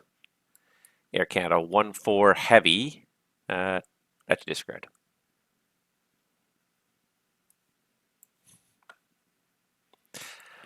Oh, this guy really doesn't know what he's doing, and I'm more than a little concerned.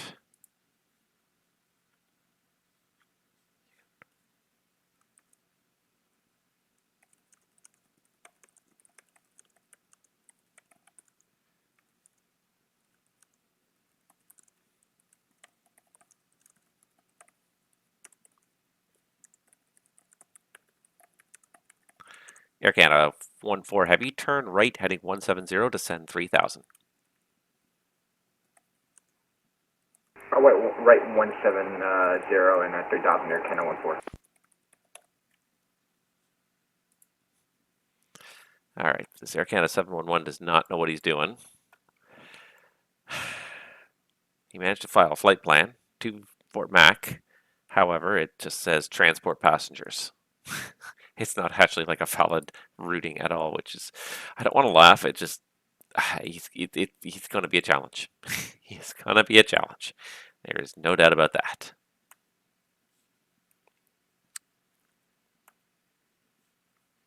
WestJet 442 Vancouver.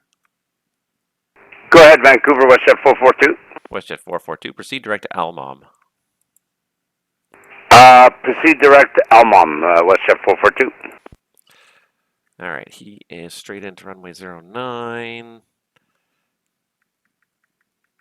of course, my thing timed out here because, you know, I haven't touched it for long enough. Da, da, da, da, da, da.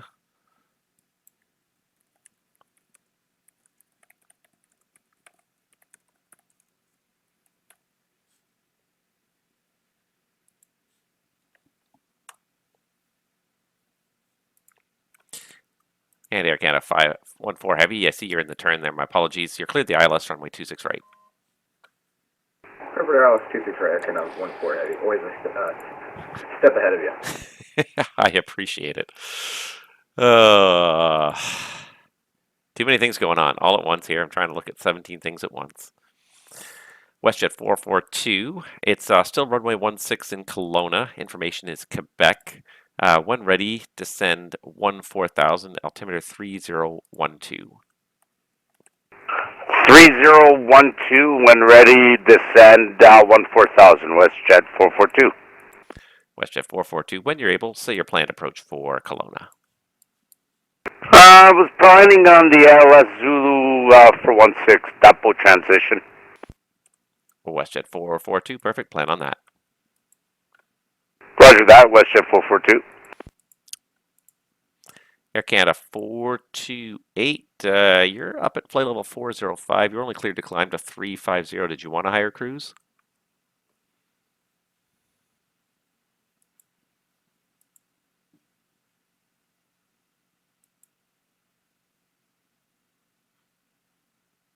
Air Canada 248, Vancouver. Well, and he's gone. That's one way to kill the airplanes. Air Canada 14 heavy, thank you for your help. The winds in Vancouver are light and variable, clear to land, runway 26 right. 26 right, clear land, Air Canada 14 heavy, thanks. Oh, and I closed my Victoria view because I said, oh, I won't need that anymore. Apparently I was wrong. Vancouver, TBM November 900 Tango Bravo. We're climbing through 5,200 for 13,000. And TBM, let's see here, 900 Tango Bravo, Squawkadent. Squawkadent, 900 Tango Bravo.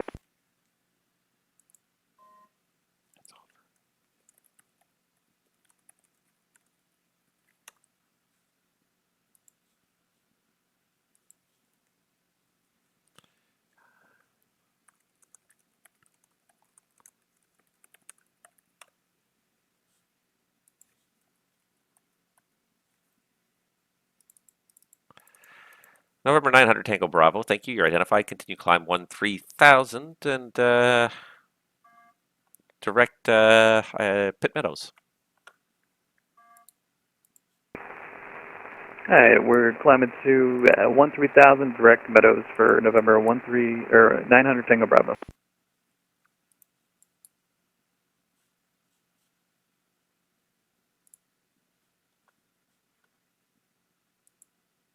Vancouver Centre, Delta Kilo Charlie here, just to let you know we're down and clear. It's Campbell Road. Vancouver with information Tango on board, requesting IFR clearance to Port Hardy. Delta Kilo Charlie, Vancouver, thanks. You are, your flight plan is now closed. Have yourself a great night. We'll talk next time. Cheers, thanks very much, Delta Charlie. Vancouver Centre, good evening. American 401 Heavy, 380. American 401 Heavy at 380, Vancouver, hello. And somebody's calling for clearance. Was it Encore 1145? Roger, that was me. Sorry, I didn't know I stepped on. Yeah, to IFR to Port Hardy. No problem. Encore 1145, you're cleared to Port Hardy via the Vancouver 2 departure. Vectors to Triel, flight plan route, depart runway 26 left, your squawk 3671. Clear Port Hardy via the Vancouver 2 departure and vectors to Triel, departing runway 26 left, squawk 3671, Encore 1145. Encore 1145, that readback is correct. Information is Tango. Pushback startup at your discretion. Call ready for taxi. Roger. And Vancouver 401 Heavy, just gonna use excuse me, the boys' room before landing here. American 401, no problem. Just let me know when you're back. Thank you, sir. Sunwing 1059, ready to taxi to runway 26 left. Sunwing 1059, Vancouver, runway 26 left. Information is Tango, altimeter 3018. Taxi through the apron, your discretion. Juliet Alpha, Juliet, Hotel, Delta, and Delta 7.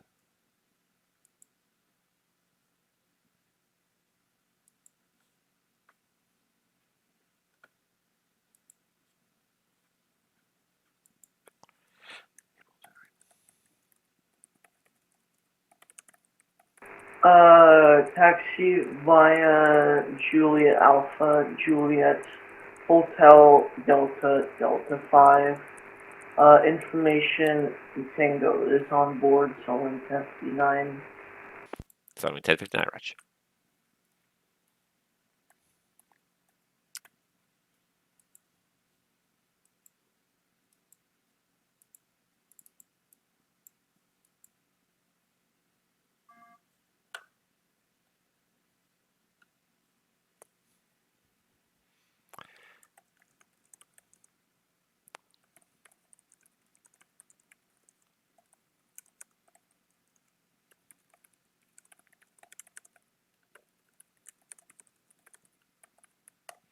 All right, I'm going to try and help this Air Canada 7. Yeah, Center Air Canada 14 Heavy, clear runway 26 right, vacated with you on Mike 4.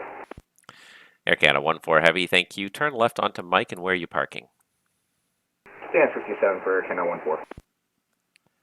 Air Canada 14, sorry, you said 57 or 67? 67.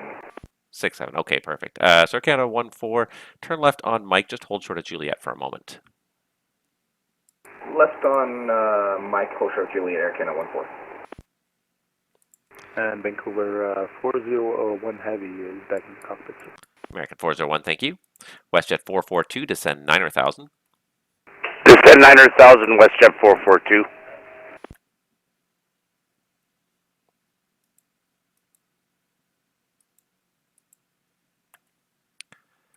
Air Canada 14 Heavy. Behind that Sunwing coming out at Juliet Alpha, you can turn Juliet and Juliet Alpha into 67. Juliet Alpha, and then into 67, Air Canada 14 Heavy. Thanks for taking you tonight. Appreciate it. No problem. Thanks for helping. Thanks for flying in.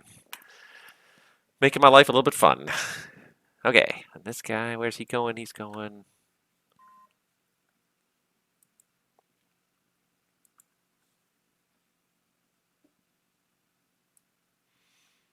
All right, let's see here.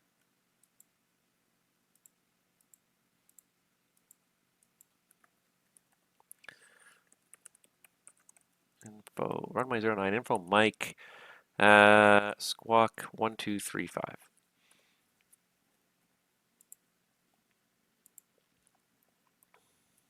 American 401 Heavy, Vancouver arrival runway 26 right. The information is Tango. When ready, descend flight level 290. Roger that. 290 for 401 Heavy. And here at American 401 Heavy, that 290 is at your discretion. Roger that. On my discretion for American 401. All right, here comes Ice Air. He's on his way to Keflavik. That's a long way to go. Keflavik. Okay, he's ready. Taxi.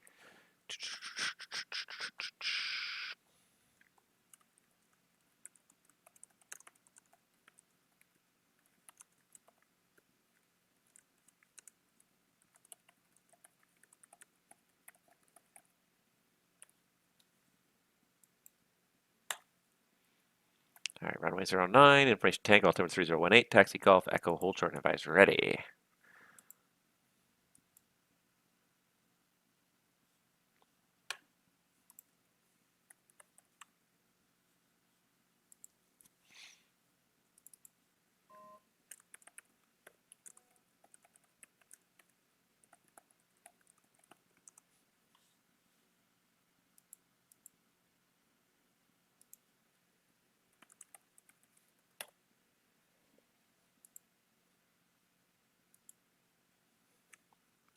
November 900 Tango Bravo. The let's see here. The Vancouver altimeter is 3019. 3019, 900 Tango Bravo. Thank you.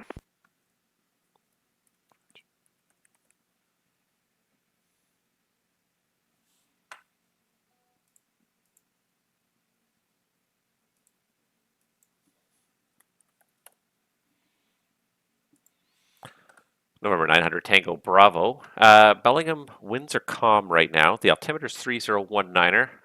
Tower requests runway 16. Do you have an approach request? Yeah, if we could get vectors for the ILS 16 for 900 Tango Bravo. November 900 Tango Bravo. Plan on the vectors to the ILS. Would you like to go direct CCOG for the straight-in approach, or do you need the vectors? We can go direct CCOG if that's okay. 900 Tango Bravo. 900 Tango Bravo makes my life easier. Proceed direct CCOG, and when ready, descend 9,000. Direct CCOG, when ready, 9,000 for November 900 Tango Bravo.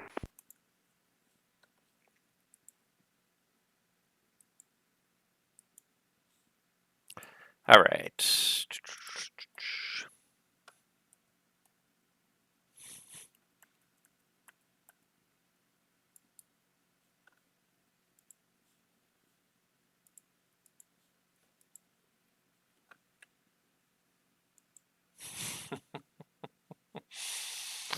Well,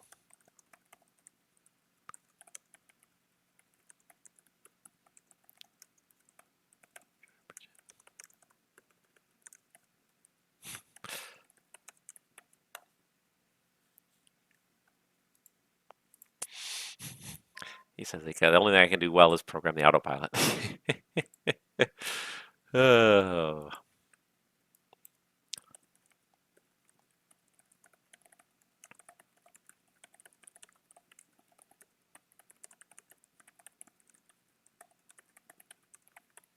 All right, left turnout's approved. Report clearing the zone to report clearing the zone.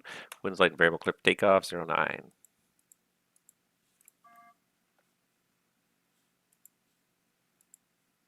Vancouver Centre, good evening. ISR 680, climbing flight level 280 for flight level 350, back to Seaton. Ice Air 680, Heavy Vancouver, good evening. And you can proceed direct house. Direct house for ISR 680, Heavy.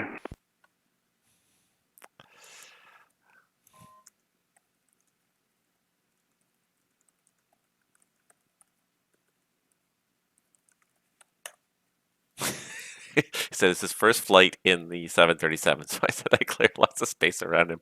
I might be being a bit of a jerk, but I don't think so. I'm trying to help him. I know the first time out is always tough, especially with a new airplane, but Sunwing 1059 Vancouver, contact me once you're airborne. The winds are light and variable, clear for takeoff, runway 26 left.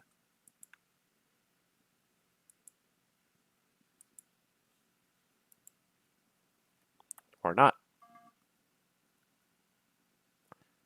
WestJet 442 Vancouver, you're cleared Kelowna Airport, Arnav Zulu, runway 16, DATBO transition.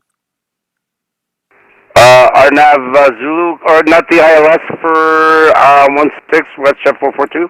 And WestJet 442, I'm sorry, I'm looking at it right now. You did say ILS, so you're cleared the ILS Zulu, runway 16, DATBO transition. ILS Zulu, DATBO transition, WestJet 442, thank you. American 401 Heavy, continue descent 12-2000, the Vancouver altimeter 3019er. Roger that, down to 12,000 for American 401 Heavy. And, Timber's subscribed for another 22 months. Quick Thanks. takeoff runway 26 left, Sunwing 1059. Sunwing 1059 Vancouver, contact once you're airborne. The wind's light and variable, clear for takeoff, runway 26 left. What's the frequency we're supposed to contact? Sunwing 1059, you call me when you're airborne. Clear takeoff runway 26 left, call when airborne, Sunwing 1059. So Timber, thank you for the subscription. I'm sorry I missed that. I was looking away. Center on car Chat screen 1145, ready for taxi. And Tom, I didn't realize that was you in DKC, but thank you so much for having some interesting traffic in there. Correction, Encore 1145 Vancouver, runway 26 left. Information is uniform, altimeter 3019er, taxi Lima Juliet Hotel Delta Delta 7.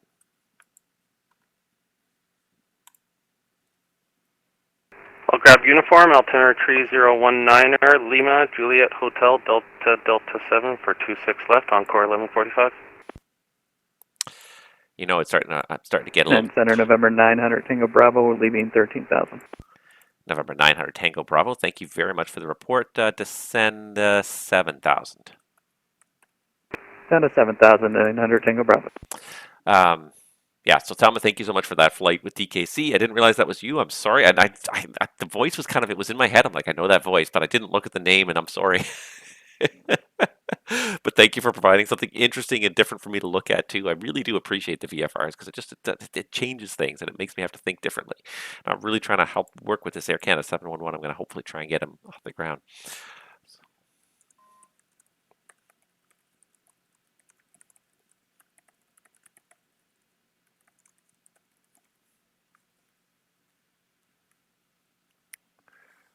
Let me see if I can find something here.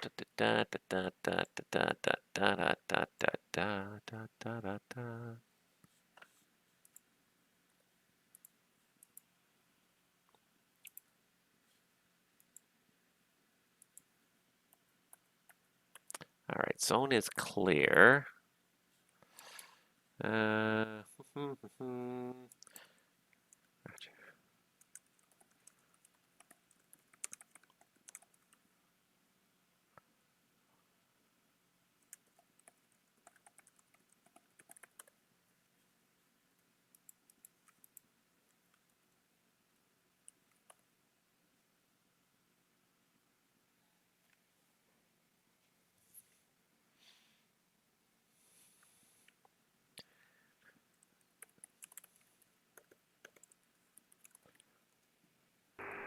Vancouver Centre, Sunwing 1059, passing 2,000 feet. Sunwing 1059 Vancouver, thank you. Identified, climb 16,000. Climb and maintain 16,000, Sunwing 1059.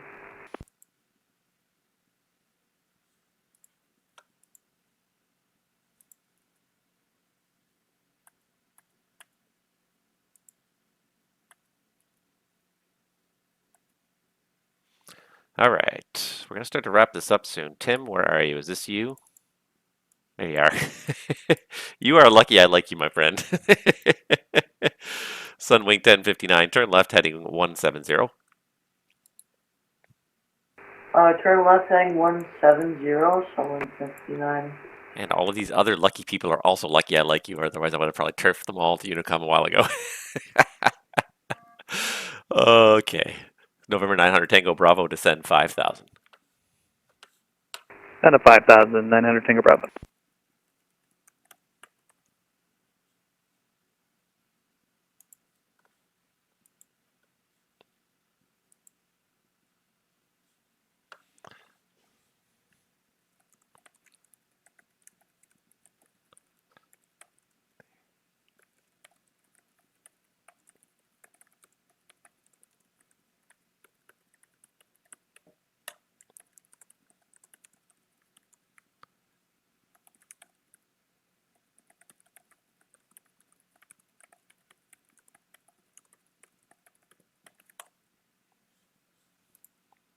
Sunwing 1059, turn left direct Shuka. Turn left, direct Shuka, Sunwing 1059. Oh, WestJet 442, the Kelowna winds are showing 040 at 3, clear to land, runway 16. Clear to land 16, WestJet 442. I need to look. I know he's on final. I know he's on final somewhere.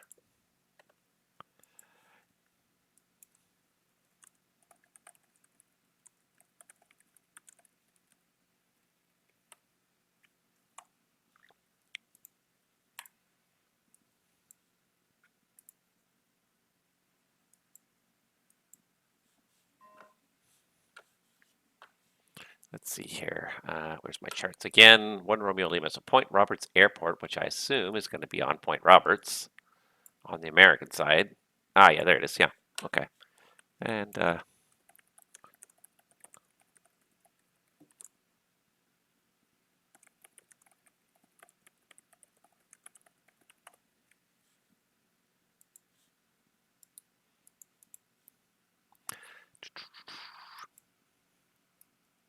November 900 Tango Bravo, descend 3000 at Seacog. You're cleared the ILS runway 16. Center 3000 at Seacog, we're cleared ILS 16, November 900 Tango Bravo.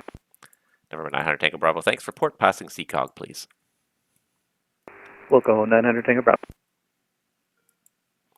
Don't normally ask for a report, but I want to make sure I get this guy handed back off to the Seattle Tower Center. Because Seattle handles the arrivals of Bellingham because it happens on the American side of the border, so it needs an American controller to do it. So we do the approach vectoring, and then they go over to Seattle Center for tower services, which is just, it's weird, but it's part of all the weirdness of VATSIM you get sometimes. Mr. Air Canada 1061 is here.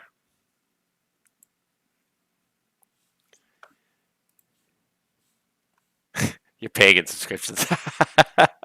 Is that the bribery for me to stay online? No, Tom at GTN, I'm sorry, I didn't even see that. But yeah, your VFR comms are fine. It's more my unfamiliarity with the area that was really the big problem. It's not that I'm totally unfamiliar, but like especially VFR, I'm not familiar with a lot of the calls, all the waypoints and things like that. So I feel bad that my VFR in Vancouver is not as good as it could be. Sunwing 1059, climb, flight level 330. Climb maintain, follow 330, Sunwing 1059. That's my only thing is I feel bad that I'm not, yeah, that I feel like I'm not quite as there as I should be with my VFRs in Vancouver, mostly because there's a lot of waypoints, there's a lot of very specific routes. Yeah.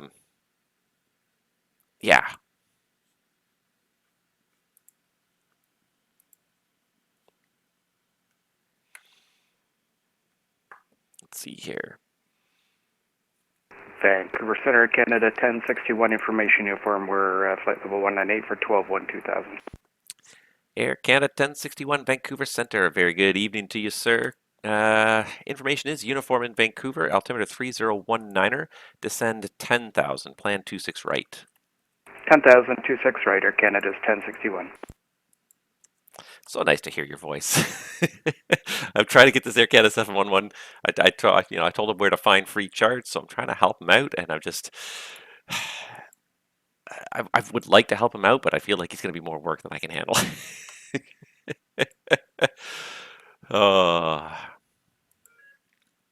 Sunwing 1059, contact the Seattle Center now, 135.45. Good evening. Actually, maybe divert back to Vancouver. We have a cabin altitude alert on our. Yeah, we just got a cabin altitude alert. Maybe divert back to Vancouver, Sunwing 59. Okay, Sunwing 1059, standby. November 900 Tango Bravo, contact Seattle now for landing on 135.45. Good evening. 3545, thanks for all your help. 900 Tango Bravo.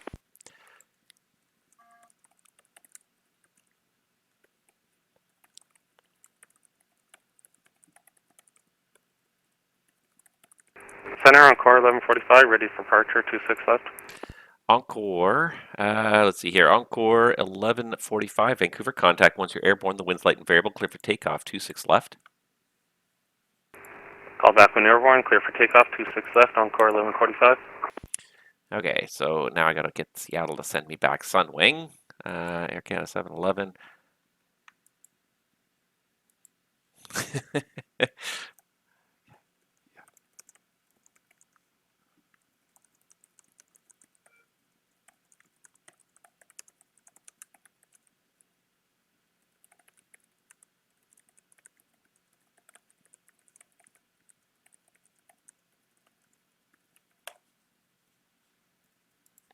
Okay, Sunwing 1059, you're re-cleared back to the Vancouver airport via radar vectors.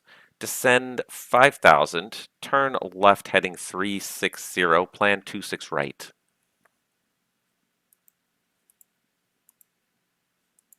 Sunwing 59 is cleared to the Vancouver airport with radar vectors that are filed. Expect runway 26 right for landing. Sunwing 59.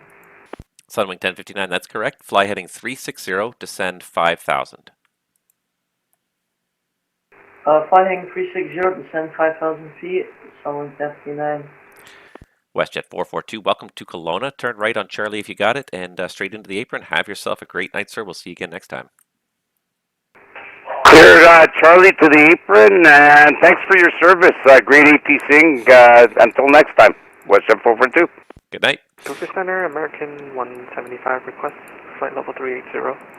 American 175, it's approved. Climb flight level 380. Climb flight level 380, American 175. Air Canada 248, leave my airspace to the east. The surveillance service terminates. Switch to the en route frequency. Have a good night. Right, W income, American 240, I see you. Take care. Air Canada 1061, vectors for the ILS 26 right, fly present heading, descend 8,000. Present heading, descend 8,000, Air Canada 1061. Sunwing 1059, continue left turn heading 330, descend 3,000. A lot of threes. Continue flying heading 330, descend 3,000 feet. Sunwing 59. You got it. You got it.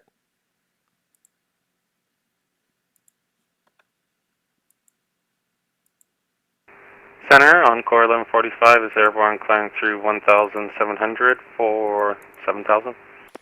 Encore 1145, thank you. Identified, climb 16,000. Climb 16,000, Encore 1145.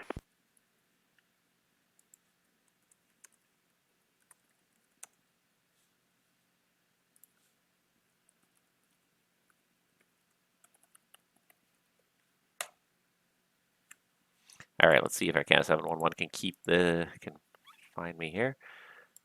Encore 1145, passing 3,000, direct Itmay. Passing 3,000, direct Itma, Encore 1145. Okay, he's got me on the right frequency. That's good.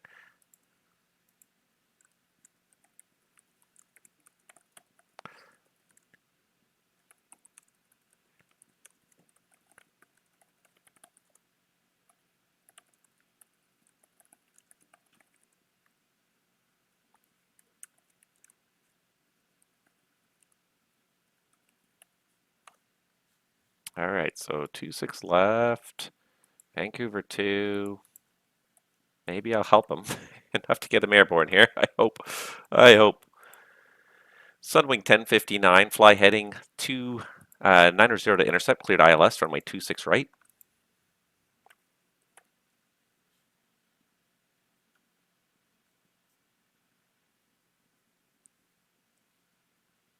Sunwing 1059, fly heading 290 to intercept, cleared ILS, 26 right.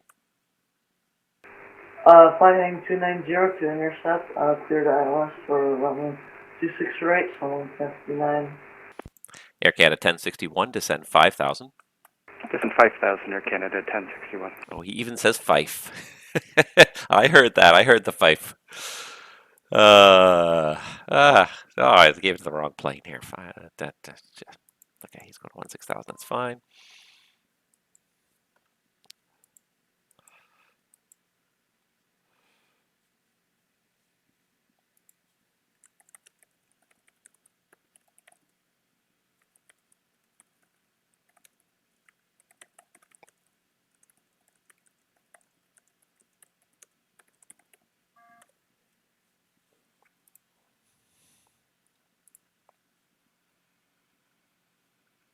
And Sunwing 1059, looks like you've just gone through the localizer. Back to the left, 230 to re-intercept. You're still cleared the ILS runway 26 right.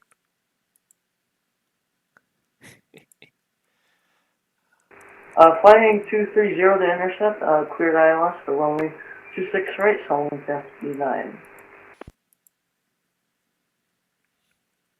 I feel like you're going to catch up to this guy here, but I'm going to keep an eye on this. You got 18 miles. It feels close sometimes. You guys are all moving quickly, but...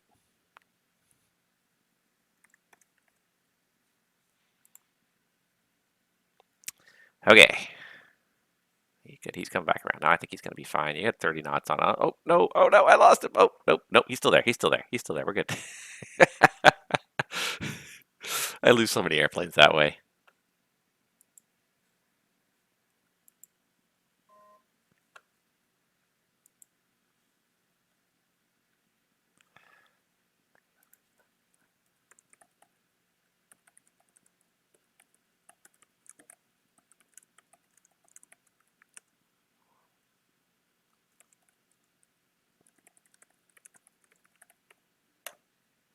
All right, I'm gonna try and get in the right direction here. Anyways, I think I'm kind of working with him. I think we lost Sunwing. I think we lost Sunwing permanently here. What are you in, Tim? You're in the max. You should be able to go down pretty quickly. Nope, he's there again. Uh-oh.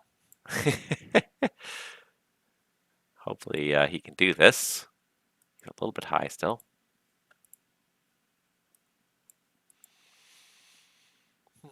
American 401 heavy, descend 9,000.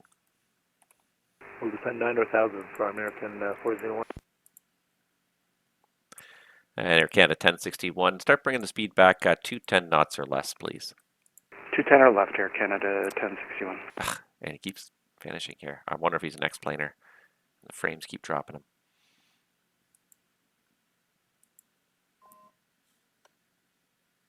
Air Canada 1061, turn left heading 290 to intercept, cleared the ILS, runway 26 right. 290 to intercept, cleared ILS 26 right, Air Canada 1061. All right.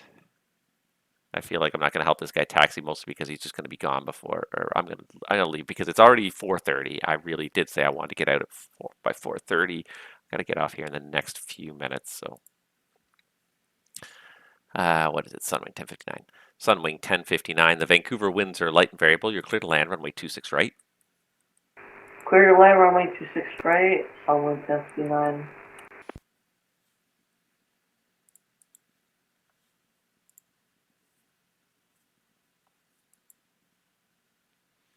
All right, I think you'll be okay. You got 13 miles.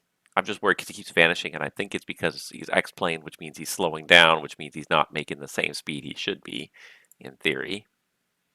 But I think it's going to work out okay. Now you're pretty similar speeds, so we'll see how it goes here. 900 Tango Bravo's on the ground. There's the Air Canada 711.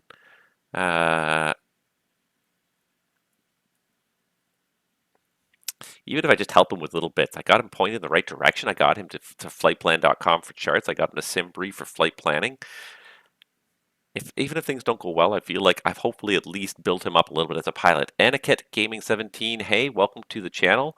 It's been a pretty busy evening, steady busy, not like super smoking busy, but definitely steady busy here in Vancouver. There were a few little rushes of arrival, so welcome on board.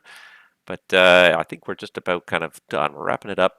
Tim, you're going to be probably, you might be the second last. I got this American. He's pretty darn close, so I might try and just get him in. I don't think I'm going to be on here long enough for the, no, he's going to be well past the next hour before he gets up to Campbell River. So no, I'm not. I'd probably wait out the Encore, unfortunately. Encore 1145. The Comox altimeter is 3021. 3021, Encore 1145. American 401, descend 7,000. Down to 7,000 for American 401. I keep on missing the fact that this guy's all the way out here. American 175, Vancouver. You've left my airspace to the west. The Oakland Centre's not online for Oceanic. Switch to the honorary frequency. Surveillance service terminates, and have a great day. Open to the dark side, American 175. Have a good night. Good night.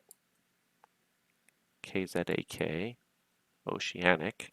Is that the same as the call sign? No, KZOA. Okay, yeah, no, they do use a different call sign for the oceanic sector. Feel like I probably shut down Kelowna here in a moment. All right, separation's looking good for you. This guy's coming down the arrival here. All right, here comes Air Canada 711. And Tim is sending me a screenshot. Can I share this online here? How's this look? Ooh, so pretty. I'm going to share this for a second here. Where am I here? If I just do this really quickly, I'm just going to do this first. Okay. Oops. Runway 26 left. Information. Uniform. Altimeter 3019. Taxi Alpha Foxtrot Charlie. Hold short 26 left and advise ready. I'm being very explicit because he's new and I'm trying to really kind of help him out here. Oh, there's a handoff. I didn't even notice the handoff. Who's the handoff here? 222 Alpha Victor. All right, well, I'll take him for now. I'm going to be gone very soon here, but I'll take him for a few minutes here.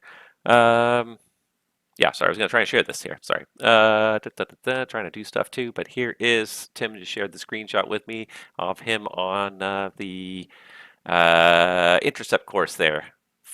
Tim's heading, or Tom GT's heading to bed now. Thank you for tuning in, Tom GT. I appreciate that. I appreciate your flying. Thank you so much for doing that. It's lots of fun, and hopefully we'll see you again soon. Sleep tight. And there's, yeah, that's Tim just flying in there. Going to land on Vancouver's 26 right here shortly. So thank you for sharing the screenshot, Tim. I appreciate that. And yeah, let's see here. Air Canada 1061 traffic's on the rollout now. The winds are light and variable. You're clear to land, runway 26 right. Clear to land 26 right, Air Canada 1061. And is he on the rollout or is he airborne again? I think he's airborne again. And actually, Sunwing 1069 or 1059, see you're in the missed approach there. Fly runway heading, maintain 3000, state intentions. Fly runway heading, maintain 3000, Sunwing 1069. American 1040, disregard.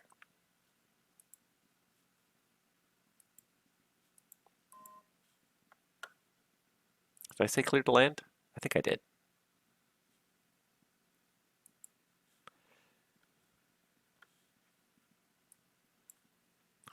American 401, descend 7000. Down to 7,000 for American 401. He's flying the published mist anyways. And Sunwing 1059, when able, fly heading 170, maintain 3000. When able, fly heading 170, maintain 3,000 feet, Sunwing 1059. And Sunwing 1059, do you want to come back for another approach on 26 right? I'm running out of time here. I really can't bring more. Affirm. I'm going to sequence these airplanes and I'm going to call it night. And this is my thing. This is me on VATSIM. Oh, one more airplane. Just control one more airplane. Just get one more guy down. Just sort out one more little problem. And this Air Canada 711 guy is going to start taxiing, and I'm going to have to turf him to Unicom because I just can't. I can't stay up much later here. I'm getting quite tired here. I can feel myself. My my brain is getting ready to give up here. Which and how much is that doing a disservice to my pilot customers, guests, clients, if I am providing less than fantastic service because I'm getting tired and I'm just trying to strain myself because there's no relief. It's not like there's another controller waiting in the wings to come in. I'm it. I'm the last guy here, last man standing. So when I leave, that's it. They're done.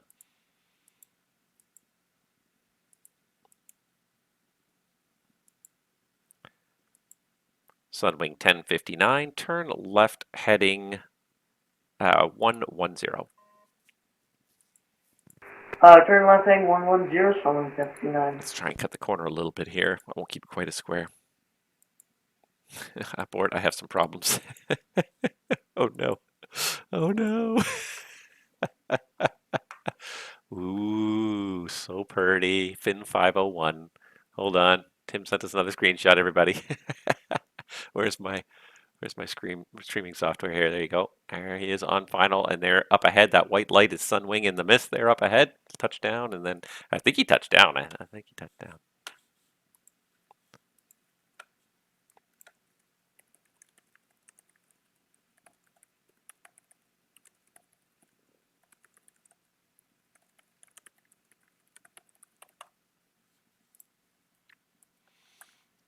All right. Sunwing 1069 fly heading 080. Flight heading 080, Sunwing 1069. American 401 heavy descend 5,000. Down to 5,000 for 401. So I got Sunwing. I got the 222 Alpha Victor. That's this guy here.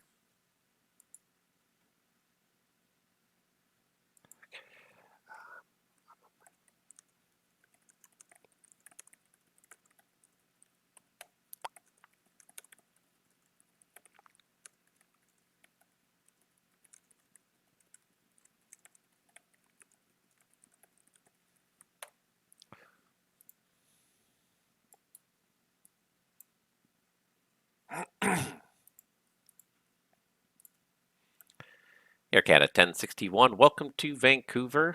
Turn left on Mike, say parking. Left on Mike, 48. Air Canada 1061, taxi Mike, Juliet to gate 48. Mike and Juliet, gate 48. Thank you, Air Canada 1061. Thank you. No, thank you. Oh, mercy. Okay, I'm going to put the Sunwing behind. Vancouver Centre, Boeing 222 Alpha Victor Heavy with you, leveling off, level 400. 222 Alpha Victor Heavy, Vancouver, good evening.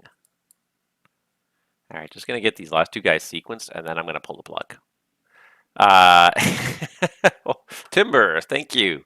Gifting 5 Tier 1 subscriptions to everyone who's watching. So you guys are all lucky to get a gift subscription. Unfortunately, it doesn't really do much. It just supports me eventually buying a new video card. So thank you, Tim.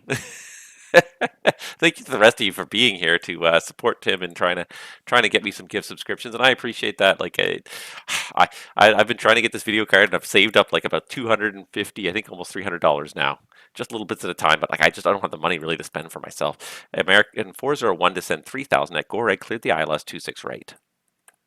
Down to 3,000 and clear ILS 26 right for American 401. It's taken me a while to get there. It really is, because I'm not taking all the money too. Like I'm taking about half the money I usually get on every payment that I get from Twitch and from YouTube and everything, and half of it I'm kind of usually spending on immediate things like like a new airport or airplanes, whatnot, that sort of thing, and then half of it is kind of going in that bank account, but it hasn't accumulated that much yet. And also I keep doing little things too, like donating some money to VATSIM. I did donate some more money to VATSIM just like a month or two ago. This guy's on a bit of a weird intercept here, so I'm just going to really kind of keep an eye because he's descending to 3,000. This is not good. Vancouver Centre, Sunwing 1059. I'm pretty sure we have to go around because I think we're overweight. We need to burn some fuel, but we don't have a fuel jettison system on the 737, so I'm just wondering how I can burn off fuel. Sunwing 1059. Unfortunately, if you don't want to land overweight, you're just going to have to fly around for a little while. If you can increase the drag, that increases the fuel burn on the engines. That's my suggestion. That's about the only thing I can suggest. Okay, he is making the turn. That's good.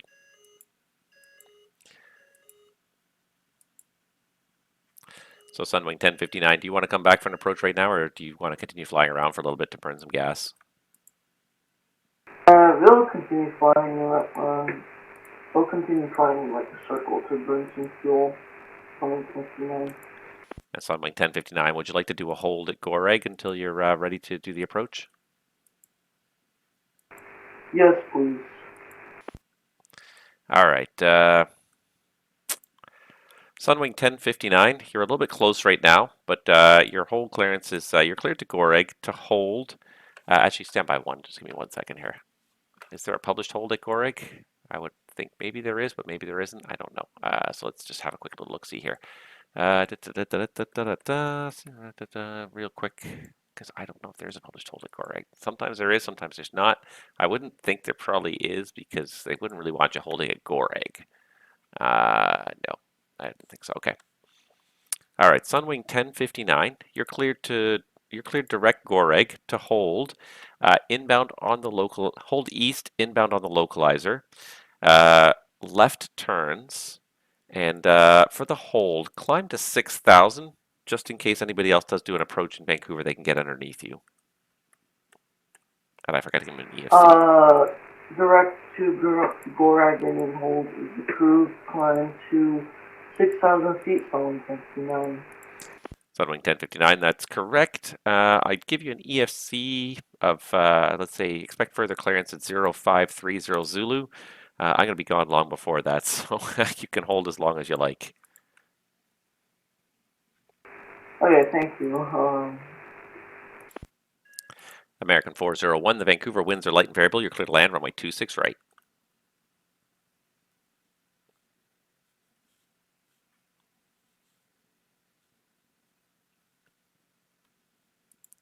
American 401, clear to land 26 right, winds light and variable.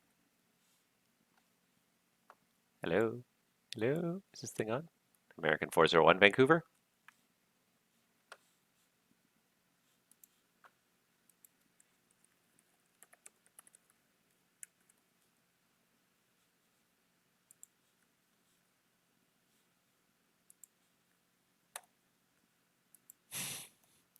It's the kind of thing that makes me run out of patience.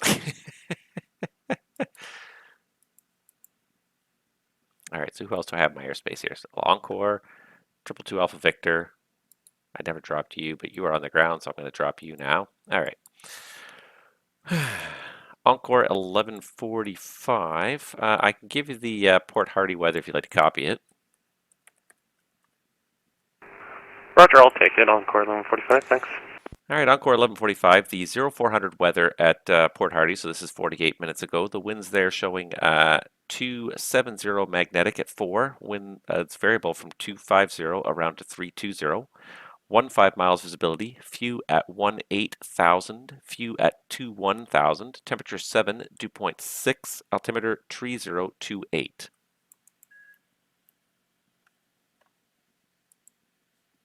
Roger, I got all that down. Thanks a lot for the info. Encore 1145. Encore 1145, thanks. I am going to be closing down now, so you can switch to the en route frequency now. Your surveillance service terminates. Have yourself a great rest of the night. We'll see you next time. Gunning a comm on Encore 1145. Thanks for the ATC. Take care. November 222 Alpha Victor. Same for you. Switch the en route frequency. Surveillance service terminates. I'm shutting down now. Have a good night.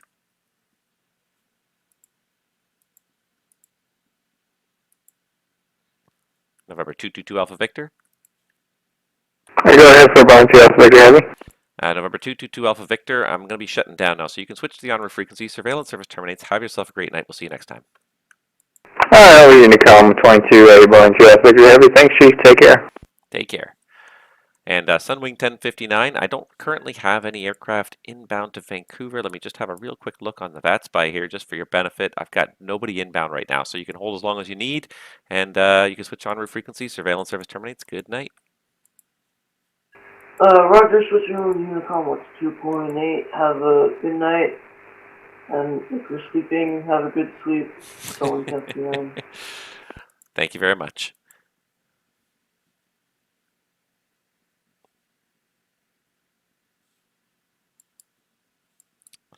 American 401, welcome to Vancouver. Turn left on Mike 4 if you got it. Left on Mike. Do you know where you're parking? You stopped answering me.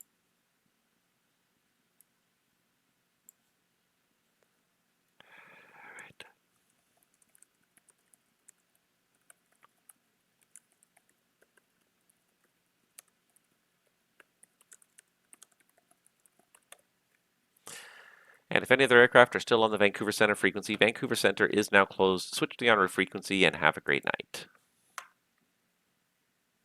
All right, closing her down. That's it. I'm done. It's like almost an hour later than I originally planned to be offline. So VATSIM always sucks me in, and I'm just a sucker for all of you guys. I really enjoy providing the service, and I'm happy to do it. And it's hard for me to break away when there's still airplanes around. So managed to do it. Managed to get offline. Good night, everybody. I hope you enjoyed that stream, and I hope I will see you guys all on the next stream. Try to do a pilot's life stream this week. In the meantime, enjoy the VATSIM skies. Be friendly and nice to each other. Help each other out, and we'll see you guys all on the next stream real soon. Take care and good night.